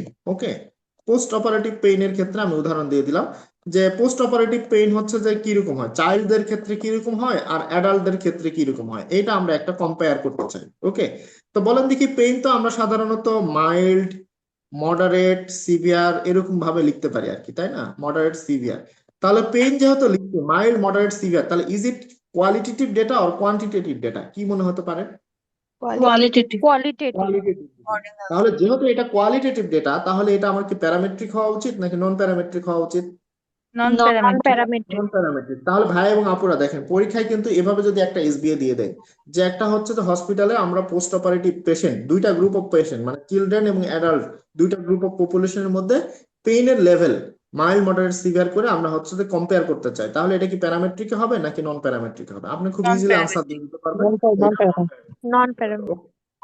আবার যদি দিয়ে দেয় যে একটা মানুষের আমরা হলো বিএমআই ক্যালকুলেট করতে চাই, বিএমআই কার কার মাঝে, ধরে নেন ডক্টর এবং হচ্ছে যে ইঞ্জিনিয়ারদের মাঝখানে আমরা হলো বিএমআই ক্যালকুলেট করতে চাই, কিন্তু এই ডাটাটা হলো নর্মাল ডিস্ট্রিবিউট না, স্কিউড ডিস্ট্রিবিউট ডাটা আর কি। তাহলে এটা হচ্ছে আপনি মানে কোথায় করবেন? বিএমআই তো একটা কোয়ান্টিটেটিভ ডেটা, তাহলে কোথায় করবেন? Non parametric. নন নন প্যারামেট্রিক। প্যারামেট্রিক। কেন? কারণ এটা কোয়ান্টিটেটিভ হওয়া সত্ত্বেও নন প্যারামেট্রিক, কারণ হচ্ছে যে স্কিউড এখানে আমার ডেটাটা ডিস্ট্রিবিউশন। অ্যাসিমেট্রিক Skewed বা স্কিউড distribution. ডিস্ট্রিবিউশনের কারণে আসে। তাহলে এই মানে ধারণাগুলোই মনে রাখলেই হবে। তো মনে রাখেন নন প্যারামেট্রিকের মধ্যে সবচেয়ে বেশি ইউজ করা হয় কাই স্কোয়ার, এবং কাই স্কোয়ার হচ্ছে যেটা করে সেটা হলো দুইটা ক্যাটাগরিক্যাল ডাটাকে দুইটা গ্রুপের মানুষের মধ্যে এইখানেও কাই স্কোয়ারও কিন্তু দুইটা গ্রুপ নিয়ে কাজ করে। স্টুডেন্ট টি টেস্ট যেমন দুইটা গ্রুপ নিয়ে কাজ করে, কাই স্কোয়ারও হলো দুইটা গ্রুপ নিয়ে কাজ করে। এবং সে দেখে হলো মানে একটা নন ক্যাটাগরিক্যাল ডাটাকে হচ্ছে তুলনা করে। ক্যাটাগরিক্যাল ডাটা মানে এই যে এরকম পেইন, মাইল্ড, মডারেট, সিভিয়ার। তো এরকম একটা হলো যেটাকে দুইটা গ্রুপের মানুষের মধ্যে মানে কম্পেয়ার করে আর কি, কাই স্কোয়ার টেস্ট। ওকে, আচ্ছা হ্যাঁ, বিএমআইটা আপু হচ্ছে বিএমআই সাধারণত কোয়ান্টিটেটিভ ডেটা নাকি কোয়ালিটেটিভ ডেটা, এটা আগে মানে আমরা একটু ক্লিয়ার করি। এটা কি কোয়ালিটেটিভ নাকি কোয়ান্টিটেটিভ? কোয়ান্টিটেটিভ, তাই না? বিএমআই তো আমরা 23, 24, 25 এরকম হতে পারে, তার মানে কোয়ান্টিটেটিভ। তাহলে কোয়ান্টিটেটিভ হইলে আমরা প্রথমে কোনটা চিন্তা করবো, প্যারামেট্রিক নাকি নন প্যারামেট্রিক? প্যারামেট্রিক। কিন্তু যেহেতু এখানে কি বলছি যে সাথে আবার একটা শর্ত লাগাই দিচ্ছি, এটা হলো স্কিউড ডিস্ট্রিবিউশন। তো শুধুমাত্র কোয়ান্টিটেটিভ হইলেই হবে না, সাথে আবার নর্মাল ডিস্ট্রিবিউশন হইতে হবে যদি প্যারামেট্রিক হতে হয়। তো যেহেতু এখানে কোয়ান্টিটেটিভ ডেটা কিন্তু আবার হলো স্কিউড ডিস্ট্রিবিউশন, তাহলে আমার এটা প্যারামেট্রিক না হয়ে কি হবে, নন প্যারামেট্রিক হবে। বিষয়টা ক্লিয়ার? জি ম্যাম। এখন আসলে স্টুডেন্ট টি টেস্ট এখানে লেখা আছে দুইটা মেন, দুইটা গ্রুপের মাঝখানে হচ্ছে তুলনা করা হয়। এখানে স্যাম্পল সাইজ 30-এর বেশি আর 30-এর কম হতে হবে, কোয়ান্টিটেটিভ ডেটা, নরমাল ডিস্ট্রিবিউশন। দেখেন এগুলো এখন আপনার কাছে একেবারে ডাল ভাত হয়ে গেছে আর কি। এরপরে হচ্ছে যে পেয়ার্ড, আনপেয়ার্ড, এগুলো কি কি লেখা আছে এগুলো আপনারা খুব ইজিলি পারবেন। জেড টেস্ট যেটা সেখানে স্যাম্পল টেস্ট মোর দ্যান 2 হতে হবে আর কি। আচ্ছা, এরপরে হচ্ছে analysis of variance, ANOVA test, এর আরেক নাম হলো এফ টেস্ট। ওকে, অ্যানোভা টেস্টের আরেক নাম হলো এফ টেস্ট, এটা একটু মনে রাখবেন। এবং অ্যানোভা টেস্ট আমরা মোর দ্যান 2 গ্রুপের মধ্যে করি এবং এটা আনপেয়ার্ড। স্টুডেন্ট টি টেস্ট ছাড়া ওই প্যারামেট্রিকের মধ্যে এগুলো সবগুলো মোটামুটি আনপেয়ার্ড, তাহলে এটা একটা আনপেয়ার্ড ডেটা। এবং এখানে হলো কোয়ান্টিটেটিভ ডেটা, নর্মাল ডিস্ট্রিবিউশন। তো ভাই এটা সবগুলো প্যারামেট্রিকের ক্ষেত্রে অ্যাপ্লিকেবল, এটা নিয়ে আর কথা বলার দরকার নেই। এখন আসলে অ্যানোভা আবার দুই ধরনের আছে, একটা হলো ওয়ান ওয়ে অ্যানোভা আর হচ্ছে টু ওয়ে অ্যানোভা। তো বিষয়টা কি, বিষয়টা সহজ কথা হলো, আমরা যদি দেখি যে ভ্যারিয়েবল হচ্ছে যে একটা আর ভ্যারিয়েবল হচ্ছে যে দুইটা, ভ্যারিয়েবল যদি একটা হয় তাহলে আমরা করব হলো ওয়ান ওয়ে অ্যানোভা করব। তো ভ্যারিয়েবল একটা আর ভ্যারিয়েবল দুইটা কিরকম হতে পারে, ভ্যারিয়েবল হচ্ছে দুইটা। যেমন আমি চিন্তা করলাম দুইটা গ্রুপ অফ পপুলেশন বা দুইটা বা তিনটা গ্রুপ অফ পপুলেশন, ধরে নেন ডক্টর, ইঞ্জিনিয়ার আর হচ্ছে যে জার্নালিস্ট, জার্নালিস্ট। ওকে, তাহলে এখানে কয় গ্রুপের পিপল আছে বলেন দেখি ভাই এবং আপুরা, কয় গ্রুপের পিপল? তিন তিন গ্রুপ। গ্রুপ যদি আমরা দেখতে চাই হচ্ছে যে হাইট এবং দেখতে চাই হলো ওয়েট, তাহলে বলেন তো এখানে ভেরিয়েবল কয়টা আছে? তিনটা দুইটা। এই Height গ্রুপ আলাদা, এখানে ভ্যারিয়েবল কিন্তু দুইটা। দেখেন এখানে হাইট একটা ভ্যারিয়েবল, ওয়েট একটা ভ্যারিয়েবল। ওকে, এবং এই দুইটা হাইট এবং ওয়েট যে নিব এগুলো কি কোয়ালিটেটিভ ডেটা নাকি কোয়ান্টিটেটিভ ডেটা? দুইটাই কোয়ান্টিটেটিভ। কোয়ান্টিটেটিভ। তাহলে দেখেন দুইটা কোয়ান্টিটেটিভ ডেটা যদি নর্মালি ডিস্ট্রিবিউটেড থাকে এবং মোর দেন 3 গ্রুপ অফ পিপলের হচ্ছে মধ্যে যদি আমরা কম্পেয়ার করি, তাহলে আমরা কোনটা কম্পেয়ার করব? কোন টেস্ট দিয়ে, অ্যানোভা, স্টুডেন্ট টেস্ট নাকি হচ্ছে যে জেড টেস্ট? তিন গ্রুপ আছে, মোর দেন হচ্ছে টু গ্রুপ, দুই গ্রুপের বেশি হলে আমরা অ্যানোভা করবো, তাই না? তাহলে এই অ্যানোভা টেস্ট, এবং এখানে ভ্যারিয়েবল যদি একটা শুধু হাইট হইতো তাহলে আমরা বলতাম ওয়ান ওয়ে অ্যানোভা। এখানে ভ্যারিয়েবল আছে দুইটা, তাহলে আমরা হচ্ছে আনসার হবে হলো টু ওয়ে অ্যানোভা। বিষয়টা ক্লিয়ার ভাই এবং আপুরা? যদি পরীক্ষা আপনাদেরকে দিয়ে দেয় যে হচ্ছে যে comparing the height and weight এবং দ্য 3 গ্রুপ অফ হচ্ছে দ্য পিপল, তাহলে আপনার আনসার হবে টু ওয়ে অ্যানোভা, কারণ এখানে ভ্যারিয়েবল হচ্ছে দুইটা আছে, ভ্যারিয়েবল মোর দেন ওয়ান আছে। আর যদি ভ্যারিয়েবল একটা থাকতো তাহলে আমার আনসার হতো ওয়ান ওয়ে অ্যানোভা। বিষয়টা কি ক্লিয়ার ভাই এবং আপুরা? ওকে, আচ্ছা, এই বাকিগুলো নিয়ে একটু রিডিং দিবেন। জাস্ট হচ্ছে যে কাই স্কোয়ার টেস্ট তো বলছি, কাই স্কোয়ার আর কিছু না, এটা কোয়ালিটেটিভ ডেটার ক্ষেত্রে, সাধারণত কোয়ালিটেটিভ ডেটার ক্ষেত্রে, ক্যাটাগরিক্যাল ডেটার ক্ষেত্রে করা হয়। এবং এটা একটা আনপেয়ার ডিজাইন, এবং হচ্ছে যে উইলকক্সন র্যাঙ্কসাম যেটা আছে সেটা হলো যে ইন্ডিপেন্ডেন্ট গ্রুপ, এটাও আনপেয়ার ডিজাইন। শুধু পেয়ার ডিজাইন, নন প্যারামেট্রিকের মধ্যে পেয়ার ডিজাইন।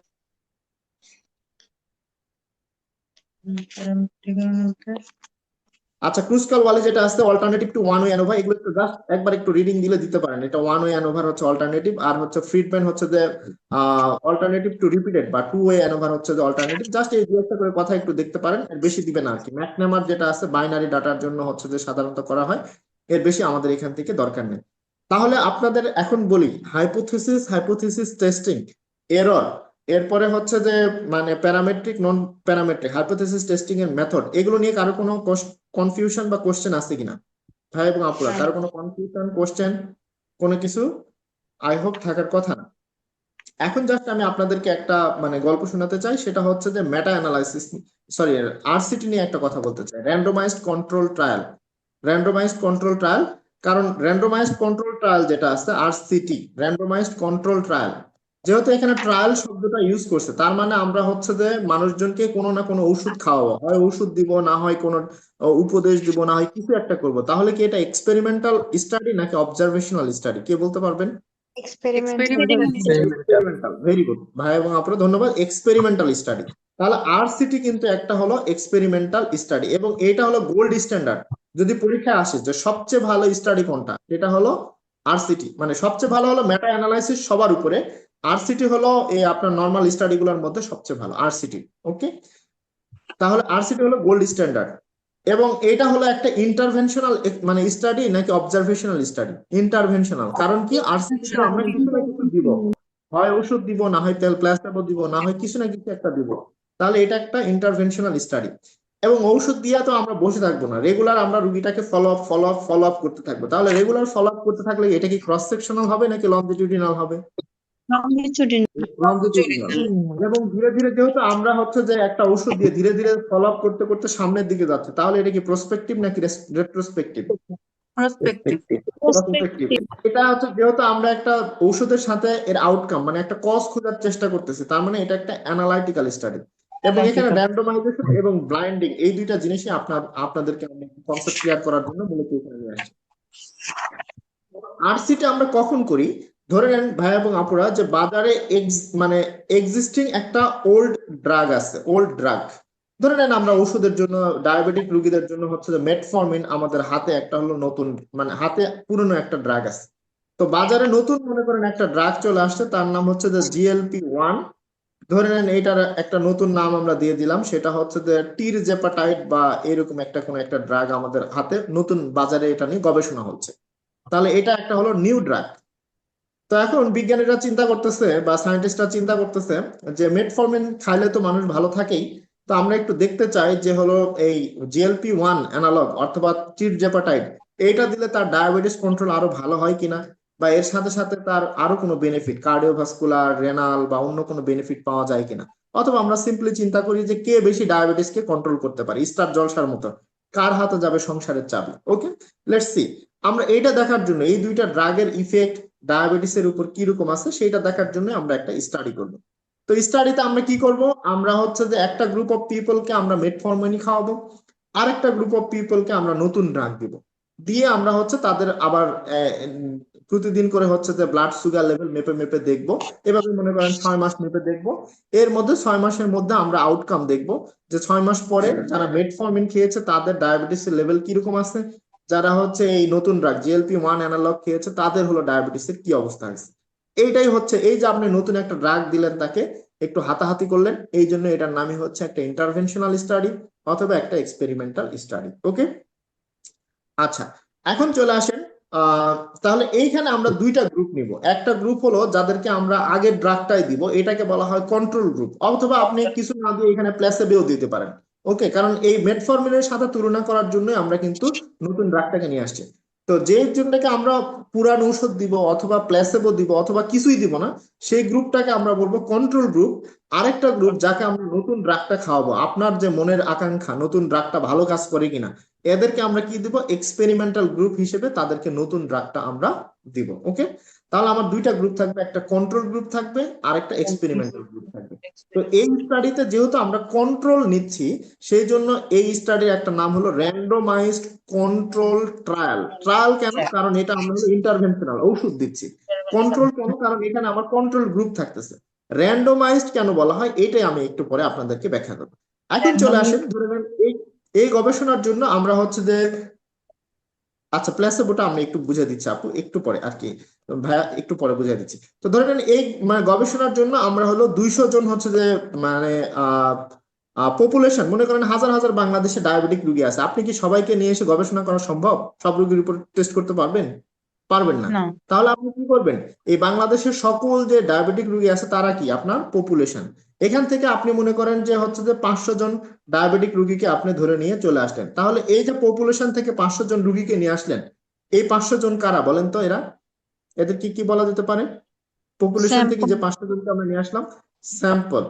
পপুলেশন থেকে স্যাম্পল বের করে আনার পদ্ধতিকে কি বলা হয়? Sampling. Sampling technique. Sampling technique. Very good. তাহলে স্যাম্পলিং টেকনিক আমাদের কিন্তু দুই ধরনের আছে, আমরা গতদিন ডিসকাস করে আসছিলাম, যে একটা হলো লটারি করে মানে র্যান্ডম স্যাম্পলিং বা প্রবাবিলিটি স্যাম্পলিং, আর একটা হলো নন র্যান্ডম স্যাম্পলিং। তো আপনি চাইলে এটা হলো মানে লটারি করেও নিয়ে আসতে পারেন, না লটারি করেও নিয়ে আসতে পারেন, অর্থাৎ প্রবাবিলিটি স্যাম্পলিং এর মাধ্যমেও আনতে পারেন, নন প্রবাবিলিটি স্যাম্পলিং এর মাধ্যমেও আনতে পারেন, এটাতে কোনো সমস্যা নাই। আপনি যে করেই হোক 50 জন রুগীকে আপনি নিয়ে আসছেন, স্যাম্পল নিয়ে আসছেন। এই 500 জন রুগীকে আপনি হচ্ছে দুইটা গ্রুপে ভাগ করবেন। 250 জন মানুষকে দিবেন হচ্ছে যে কন্ট্রোল গ্রুপে, আর যাদেরকে আপনি ওষুধ খাওয়াবেন এই 250 জনকে দিবেন হলো এক্সপেরিমেন্টাল গ্রুপে। তো এখন আপনি কাকে কন্ট্রোল গ্রুপে দিবেন আর কাকে এক্সপেরিমেন্টাল গ্রুপে দিবেন, এটা আপনি দুই ভাবে করতে পারেন। একটা হলো আপনার মন যাকে চায় যে ভাই তুই আমার এলাকার লোক, তুই হচ্ছে যে নতুন ঔষধের এদিকে একটু থাক কারণ নতুন ওষুধটা ভালো। আবার যে আমার হচ্ছে যে মানে এলাকা থেকে দূরে যাকে আমি একটু শত্রু মনে করে তাকে কন্ট্রোল গ্রুপে দিলাম। এভাবে করেও আমি ভাগ ভাগ করতে পারি, আমার মন মর্জি মতো ভাগ করতে পারি। কিন্তু এভাবে ভাগ করলে কিন্তু যেটা সমস্যা হবে সেটা হলো যে আমার এলাকার লোক সে তো আমাকে হচ্ছে ভুলভাল রিপোর্ট দিতে পারে আমার মন খুশি করার জন্য। সে বলতে পারে হ্যাঁ আমি অনেক ভালো আছি, চমৎকার ভালো আছি, ইত্যাদি ইত্যাদি।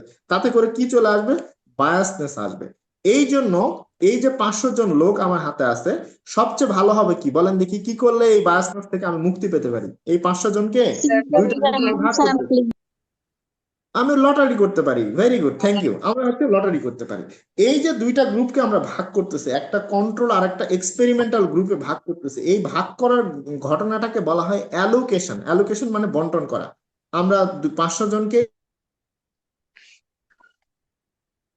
এক্সপেরিমেন্টাল গ্রুপে 250 জন দিচ্ছি, এই অ্যালোকেট করতেছি। এই অ্যালোকেশন করতে গিয়ে আপনি যে লটারি করে করে অ্যালোকেশন করতেছেন, এই লটারি করাটার নামই হলো র্যান্ডোমাইজেশন। তাহলে এখানে কিন্তু র্যান্ডমাইজেশনটা করা হয়। র্যান্ডমাইজেশন কথাটা যুক্ত হলো কার সঙ্গে? অ্যালোকেশনের সঙ্গে নাকি পপুলেশন থেকে স্যাম্পল বের করে আনার সঙ্গে? বলেন দেখি। অ্যালোকেশনের সঙ্গে। অ্যালোকেশনের সময় আর আর সিটির ক্ষেত্রে রিমেম্বার, আর সিটির ক্ষেত্রে র্যান্ডমাইজড কন্ট্রোল ট্রায়ালের ক্ষেত্রে র্যান্ডমাইজেশন কথাটা যুক্ত হলো অ্যালোকেশনের সাথে। এবং এই র্যান্ডমাইজেশনের মাধ্যমে আমরা অ্যালোকেট করি, মানে কন্ট্রোল গ্রুপ এবং এক্সপেরিমেন্টাল গ্রুপকে লটারির মাধ্যমে দুইটা গ্রুপকে আলাদা করে দিলাম। এরপরে যারা হচ্ছে কন্ট্রোল গ্রুপে চলে গেছে এদেরকে আমরা হলো মেটফর্মিন দিব, আর যারা হচ্ছে এক্সপেরিমেন্টাল গ্রুপে গেছে এদেরকে আমরা নতুন ড্রাগ দিব। দিয়ে আমরা ফলো আপ করতে করতে দেখবো যে কে কে কিওর্ড হলো, কে কে আরো খারাপ অবস্থায় গেল, কে কিওর্ড বলতে কে রিমিশনে থাকলো, কে হচ্ছে যে মানে ডায়াবেটিস আরো খারাপ হয়ে গেল। এইভাবে আমরা হচ্ছে যে পরের রেজাল্টটা অ্যাসেস করে আমরা পাবলিশ করবো। কিন্তু এখন দেখেন, এই ঔষধ খাওয়ানোর সময় এখানে 3 ধরনের লোক থাকবে এই রিসার্চে। একজন হচ্ছে যে এখানে রিসার্চার থাকবে, একজন হলো আমি যে অনেক বড় মানুষ রিসার্চার একজন, সে তো আর যে রুগীকে ঔষধ দিবে না। একজন কি করবে, এই মানে হচ্ছে যে রুগীদেরকে গিয়ে ওষুধ খাওয়াবে, পুটলি গুলা নিয়ে যায় দিবে।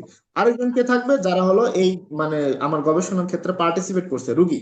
তাহলে এই 3জন গ্রুপ অফ পিপল। এখন এমন একটা ঘটনা হতে পারে যে মানে কাকে কোন ঔষধ দেওয়া হচ্ছে সেটা শুধুমাত্র হচ্ছে যে এই রিসার্চারই মানে জানে, শুধুমাত্র রিসার্চার জানে। এখানে যে ঔষধটা নিয়ে যে দিচ্ছে এবং যে পার্টিসিপেন্ট মানে, আচ্ছা আমি এবার বলি, শুধুমাত্র হচ্ছে যে এখানে কেউই জানে না, মানে কাকে কোন ঔষধ দেওয়া হচ্ছে এটা রিসার্চারও জানে না, যে দিচ্ছে সেও জানে না, যে খাচ্ছে সেও জানে না, কেউ জানে না। এইটাকে বলা হয় ট্রিপল ব্লাইন্ডনেস। ট্রিপল ব্লাইন্ডনেস মানে কাকে কোন ওষুধ দেওয়া হচ্ছে সেটা কেউই জানে না। কাকে আমি হচ্ছে যে কন্ট্রোল গ্রুপকে হচ্ছে যে কন্ট্রোল গ্রুপের মানুষগুলোকে কি ওষুধ দিচ্ছে আর হলো মেটফর্মিনটাকে কি দিচ্ছে এটা কেউ জানে না।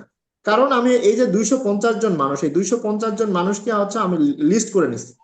লিস্ট করে কে আমার কন্ট্রোল গ্রুপে আছে আর কে এক্সপেরিমেন্টাল গ্রুপে আছে এটা রিসার্চারেরও জানা নাই, এটা অ্যাসেসরেরও জানা নাই, এটা পার্টিসিপেন্টেরও জানা নাই। তাহলে এটা কে ঠিক করতেছে? এটা বাইরের কোনো থার্ড পার্টি আমাকে এটা হলো ঠিক করে এটা আমাদেরকে তাদেরকে ওইভাবে ওষুধগুলা পুটলি বানায় দিচ্ছে যে তুমি একে নিজে ওই ওষুধ দাও, একে নিজে ওই ওষুধ দাও। কিন্তু ঔষধের গায়ে লেখা নাই যে কোনটা হলো GLP-1, কোনটা হলো মেটফর্মিন। ওকে, তাহলে যখন কেউই জানবে না যে কাকে কোন ওষুধ দেওয়া হচ্ছে, তাহলে এটা হলো ট্রিপল ব্লাইন্ডনেস। ট্রিপল ব্লাইন্ডনেস, রিসার্চারও জানে না, অ্যাসেসর যে ওষুধ নিজে পৌঁছায় দিচ্ছে সেও জানে না, যে খাচ্ছে সেও জানে না।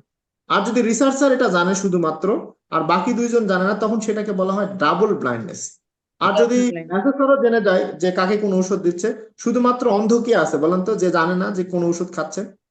পেশেন্ট বা পার্টিসিপেন্টস। তাহলে পেশেন্ট শুধু অন্ধ, সে জানে না যে কি ওষুধ খাচ্ছে, তাকে কি ওষুধ দেওয়া হচ্ছে। তাহলে একজন যদি অন্ধ হয় সেটা সিঙ্গেল ব্লাইন্ডনেস, যদি পার্টিসিপেন্ট এবং অ্যাসেসর দুইজনেই ব্লাইন্ড হয়ে যায় তাহলে ডাবল ব্লাইন্ডনেস, 3জন আর কেউই জানে না, ট্রিপল ব্লাইন্ডনেস। তাহলে ব্লাইন্ডনেস বিষয়টা হলো যে একেবারে চোখে অন্ধ দেখা তা না, তারা হলো জানে না কাকে কোন ওষুধটা দেওয়া হচ্ছে। ইনফ্যাক্ট হলো মানে কে কন্ট্রোল গ্রুপে আছে আর কে হচ্ছে যে মানে এক্সপেরিমেন্টাল গ্রুপে আছে, এটা হলো জানা নাই। এখন আসি প্ল্যাসেবো কি জিনিস। প্ল্যাসেবো হচ্ছে, আপু এই গল্পটাই যদি আমি একটু ঘুরে এভাবে দিয়ে দিই যে নতুন একটা ড্রাগ, মনে করেন যে টিরজাপাটাইডই ধরে নিলাম, আসছে আমাদের হাতে। এই ড্রাগটা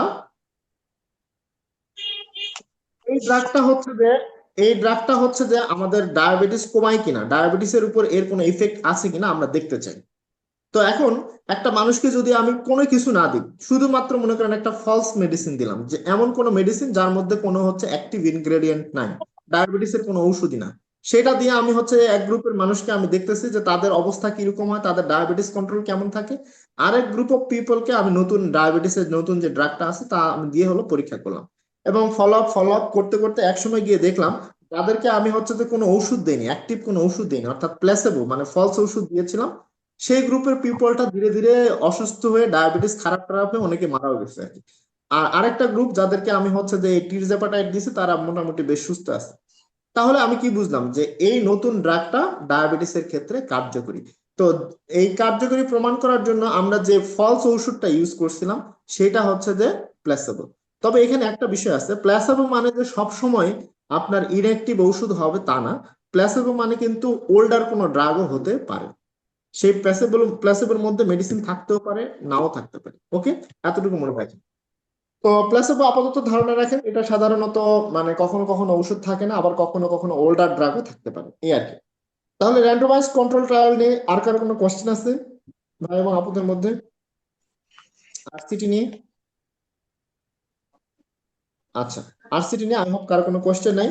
ওভারঅল আমাদের আজকের মোটামুটি ক্লাস এখানেই। শেষের দিকে আমরা একটু কোশ্চেন গুলো আপনাদের সঙ্গে একটু শেয়ার করতে চাই, যে আমাদের কাছে যে কোশ্চেন গুলো আছে। কোরিলেশন কোনটা আপু কোরিলেশন?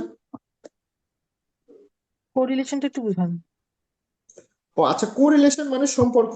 বললাম যে সম্পর্কটা কিরকম হবে, সমানুপাতিক বা ব্যস্তানুপাতিক। যেমন একটা ছোট বাচ্চা যখন ধীরে ধীরে হচ্ছে যে তার এজ বাড়তে থাকে, বয়স বাড়তে থাকে, তার হাইট কি হচ্ছে সমানুপাতিক ভাবে বাড়ে নাকি ব্যস্তানুপাতিক ভাবে বাড়ে? আপু, সমানুপাতিক। সমানুপাতিক ভাবে। এইটাই একটা সম্পর্ক। ওকে, এটাকেই বলা হয় কোরিলেশন। আবার ধরে নেন একটা মানুষ যখন বেশি বয়স হয়ে যেতে থাকে, মনে করেন 50 বছরের পরে যখন বয়স ধীরে ধীরে বাড়তে থাকে, তার মেমোরি কি ধীরে ধীরে শার্প হতে থাকে নাকি মেমোরি ধীরে ধীরে গায়েব হয়ে যেতে থাকে? বয়স যত বাড়ে মেমোরি তত কমে নাকি বাড়ে? কমে যেতে থাকে, তাই না? ডিমেনশিয়া হতে থাকে। এই যে বয়স বাড়ার সাথে সাথে তার মেমোরি কমে যাচ্ছে, এটা হলো ব্যস্তানুপাতিক সম্পর্ক। তো এইরকম যে যে সকল জিনিস সমানুপাতিক বা ব্যস্তানুপাতিক আকারে এরকম কম বেশি হয়, এই ঘটনাটাকেই বলা হয় হচ্ছে কোরিলেশন। তো এই কোরিলেশন নিয়ে যে গবেষণাটা আমাদের মানে দুইটা গ্রুপের মধ্যে যদি এরকম আমরা কোরিলেশন করতে থাকি, যে যদি আমরা দেখতে চাই যে যারা হচ্ছে যে ফ্রেশ ভেজিটেবল খায় গ্রামের মানুষ, এবং যারা শহরে থাকে মানে শহরের মানুষ, এই দুইজন মানুষের মাঝখানে আমরা দেখতে চাই যে বয়স বাড়ার সাথে সাথে এদের মেমোরি কার কার ক্ষেত্রে বেশি কমে যাচ্ছে। ওকে, যেমন গ্রামের মানুষ তাদের মেমোরি বেশি কমে যাচ্ছে, নাকি যারা শহরের মানুষ তাদের মেমোরি বয়স বাড়ার সাথে সাথে বেশি কমে যাচ্ছে। তাহলে এখানে আমরা কি দেখতেছি? আসলে কোরিলেশন দেখতেছি, বয়সের সঙ্গে মেমোরির কোরিলেশন। এবং কয়টা গ্রুপ অফ পিপলকে নিয়ে দেখতেছি, একটা হলো গ্রামের পিপল আর একটা হলো শহরের পিপল। তো এরকম যখন আমরা কোরিলেশন নিয়ে মানে স্টাডি করব, তখন সেটা আমরা হলো পিয়ারসন কোরিলেশন কোএফিসিয়েন্ট দিয়ে আমরা ওই টেস্টটা করতে পারি, এই আর কি। আচ্ছা, স্টাডি বিএমআই ডিজাইন। বিএমআই এর মধ্যে বিএমআই এর মধ্যে স্কিউ টেস্টটা আসলে কেন? স্কিউ টেস্ট বিএমআই ও স্কিউড বিএমআই আপু হচ্ছে স্কিউড টেস্ট। বিএমআই যে হবে তা না, মানে আমি বলতেছি বিএমআই তো একটা কোয়ান্টিটেটিভ ডেটা, তাই না? কোয়ান্টিটেটিভ ডেটা কয় ধরনের ডিস্ট্রিবিউশন হতে পারে? একটা হলো নর্মাল ডিস্ট্রিবিউশন হতে পারে, আরেকটা হলো স্কিউড ডিস্ট্রিবিউশন হতে পারে, তাই না? আমরা দেখে আসছি ডাটা মোটামুটি দুই ধরনের হয়, একটা হয় নর্মাল ডিস্ট্রিবিউশন আর না হয় স্কিউড। স্কিউড এর মধ্যে আবার রাইট স্কিউড ডিস্ট্রিবিউশন হতে পারে, লেফট স্কিউড ডিস্ট্রিবিউশন হতে পারে।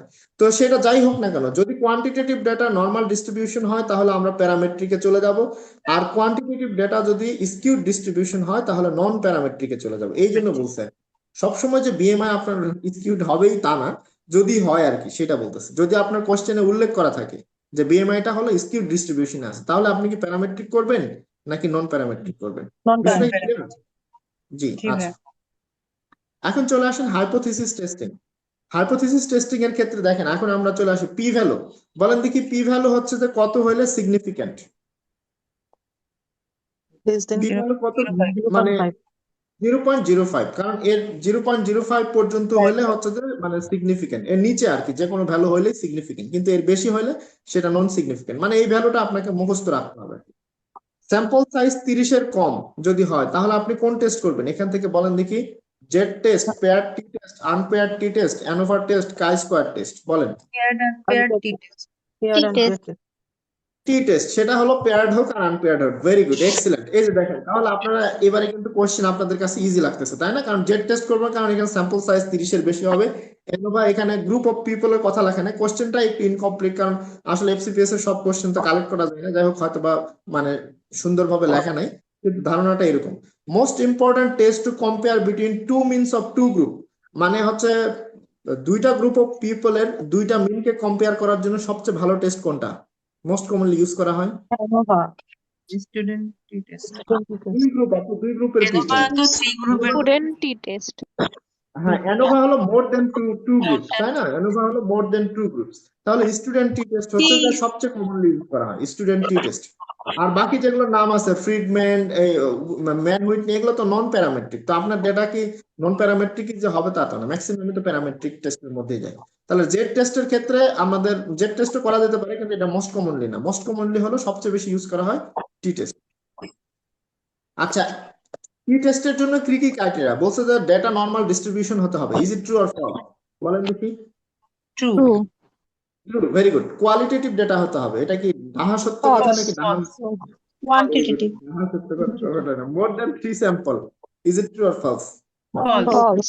ফলস। কম। Calculate the difference between two means of two groups. এটা কিন্তু ঠিকই আছে মোটামুটি, হয়তো বা এরকম কোশ্চেনটা ছিল না। এটা এখন ট্রু ফলস যদি দেয় তাহলে এটাও ট্রু হবে, এটাও ট্রু হবে। আর সিঙ্গেল বেস দিলে এই কথাটাকে আমাদেরকে হচ্ছে যে মানে কারেকশন করে দিতে পারে আর কি। তো ট্রু ফলস দিলে এটাও ট্রু, এটাও ট্রু, কারণ দুইটা হলো গ্রুপ অফ পিপলের দুইটা মিন নিয়েই কিন্তু আমরা হচ্ছে যে মানে দেখতেছি আর কি। আচ্ছা, নন র্যান্ডম স্যাম্পলিং, এখানে এর সাথে নন র্যান্ডম স্যাম্পলিং এর কোনো সম্পর্ক নাই, এটা হচ্ছে যে ফলস আর কি। Comparison of blood pressure among the three group of people treated with three drug.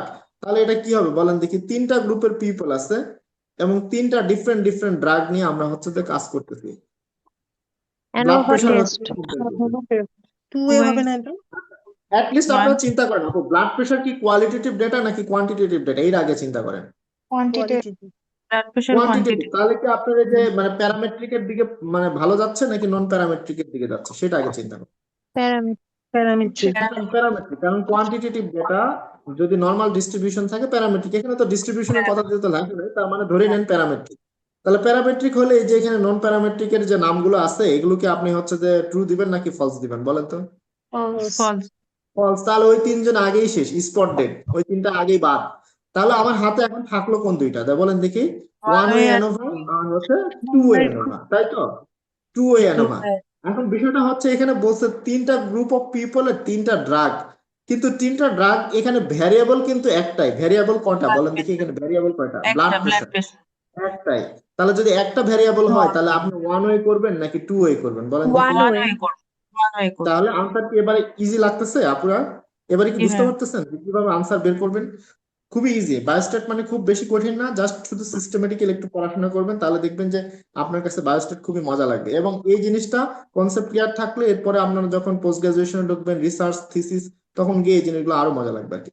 Most important test to compare between two means of two group, ওই যে যেটা আগে কোশ্চেন, একই কোশ্চেন হয়তো বা স্টুডেন্ট টি টেস্ট, এটা আপনাদের জানা আছে। পি ভ্যালু যদি লেস দেন 0.05 এর নিচে হয় তাহলে ভাই এবং আপুরা বলেন 0.05 এর নিচে হইলে নো চান্স টু ইভেন্ট, মানে কোন একটা ইভেন্ট ঘটার সম্ভাবনা একদমই নাই। এটা কি বলে মিন করে? 0.05 মানে তো জিরো না, তার মানে এটা হলো ফলস। এটা হলো ফলস, কারণ হলো মানে জিরো হইলে আমরা বলবো যে কোনো ঘটনা ঘটার চান্স নাই। 100% chance of N event two অকার, তাহলে 100% হইতো কখন বলেন তো? কত মান ওয়ান, হইলে? যখন পি ভ্যালু ওয়ান হবে। One. Very good. তাহলে এখানে তো ওয়ান নাই, তাহলে এটাও ফলস। তাহলে এটাও সিগনিফিকেন্স ভেরি লেস। 0.05 এর কম হলে সিগনিফিকেন্স ভালো নাকি খারাপ?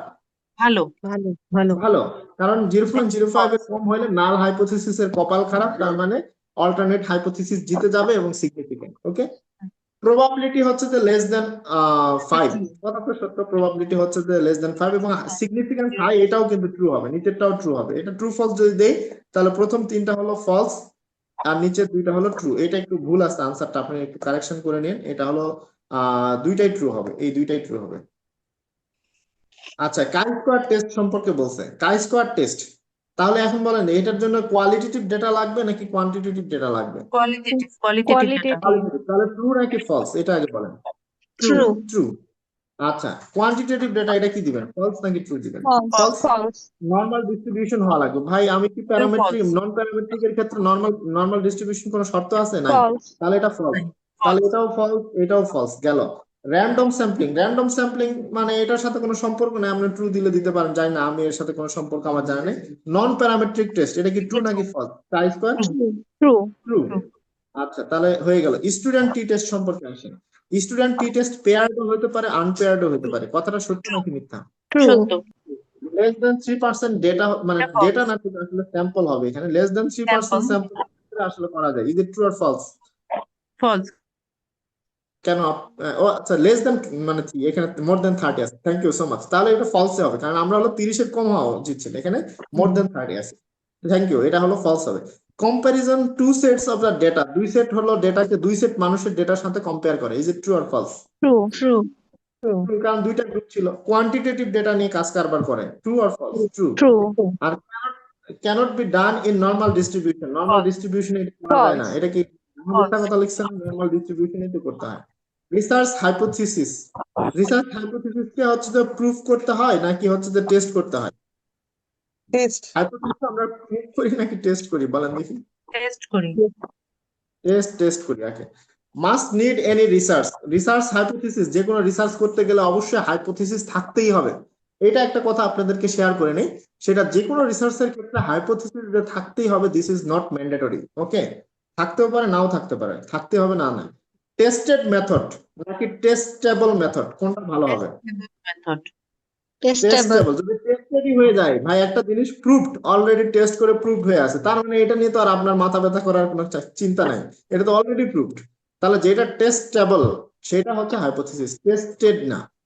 এক্সপেক্টেড প্রেডিকশন মানে আমি যেটা সম্পর্কে আমার অবজারভেশন থেকে আমি যেটা নিয়ে হচ্ছে ধারণা করতেছি যে হ্যাঁ এরকম হতে পারে, এই আমি যেটা নিয়ে টেন্টেটিভ অ্যাজাম্পটিভ একটা ধারণা করতেছি, তাহলে এটাই হচ্ছে মানে মানে আসল ঘটনা, এটাই হলো ট্রু হবে। সিঙ্গেল এক্সপেরিমেন্ট করলে তো সেটা আর হাইপোথিসিস থাকলো না আর কি। ওকে, এখন আসেন টি টেস্ট, বাকিগুলো না, আই হোপ এগুলো পারবেন। টি টেস্ট, আচ্ছা, comparing mean of several variable, অনেকগুলো ভেরিয়েবলের সঙ্গে আপনি হচ্ছে যে টেস্ট করবেন, মেলাগুলো ভেরিয়েবল আছে। F test, ANOVA. ANOVA test.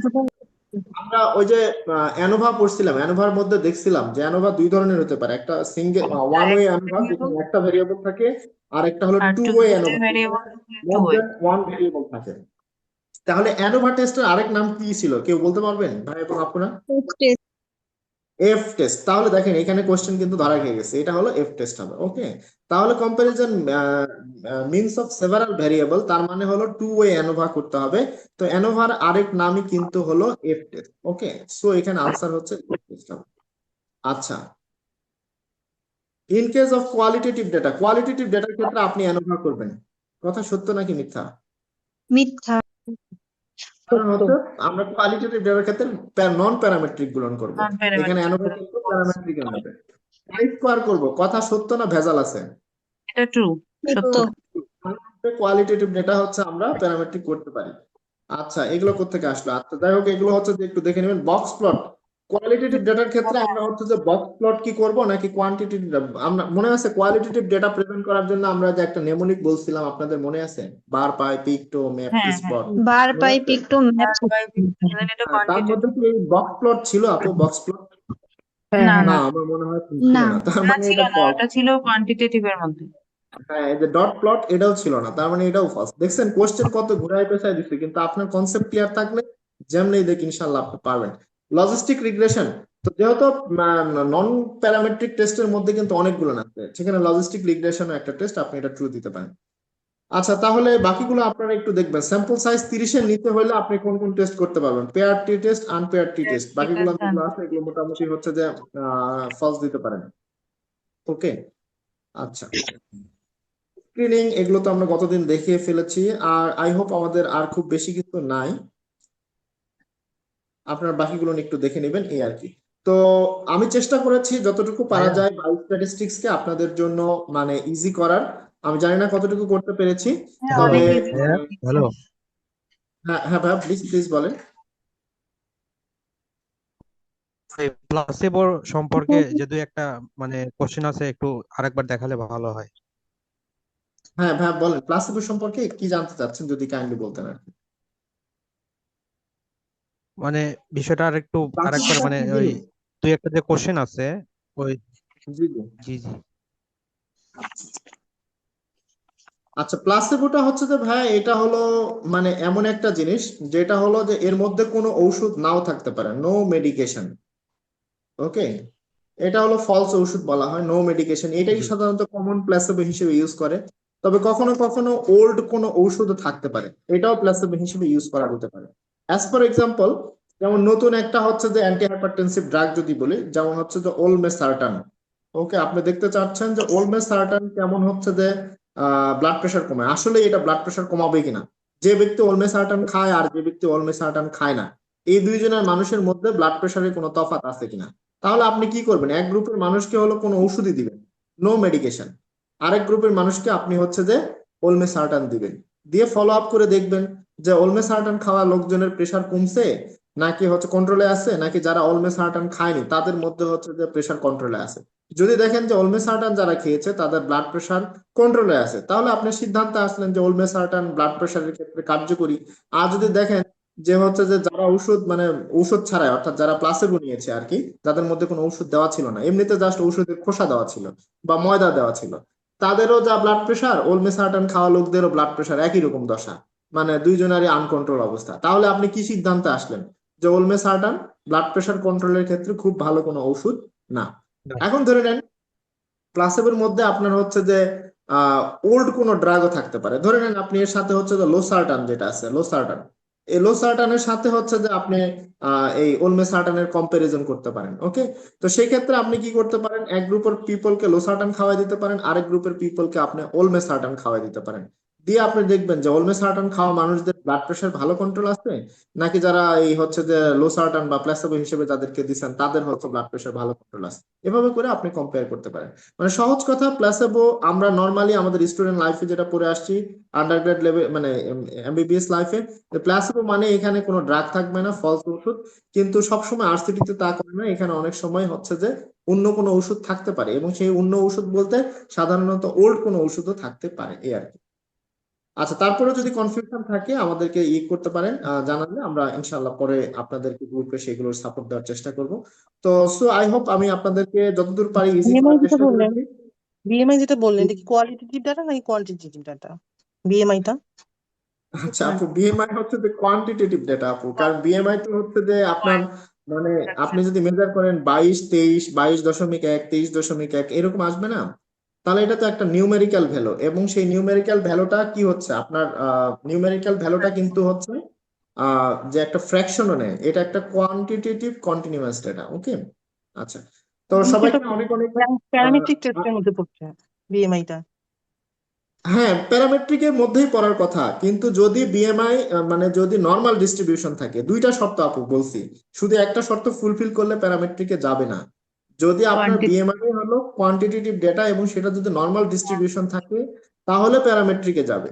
কিন্তু কোয়ান্টিটেটিভ ডেটা নর্মাল ডিস্ট্রিবিউশন না, তাহলে তো আপনি একটা শর্ত ফুলফিল করতেছে, তাহলে তো আপনি কোয়ান্টিটেটিভ ডেটা হইলেও আপনি তাকে প্যারামেট্রিকে নিতে পারবেন না। বিষয়টা কি ক্লিয়ার এখন? তাহলে এটা কি নন প্যারামেট্রিকের মধ্যে যাবে?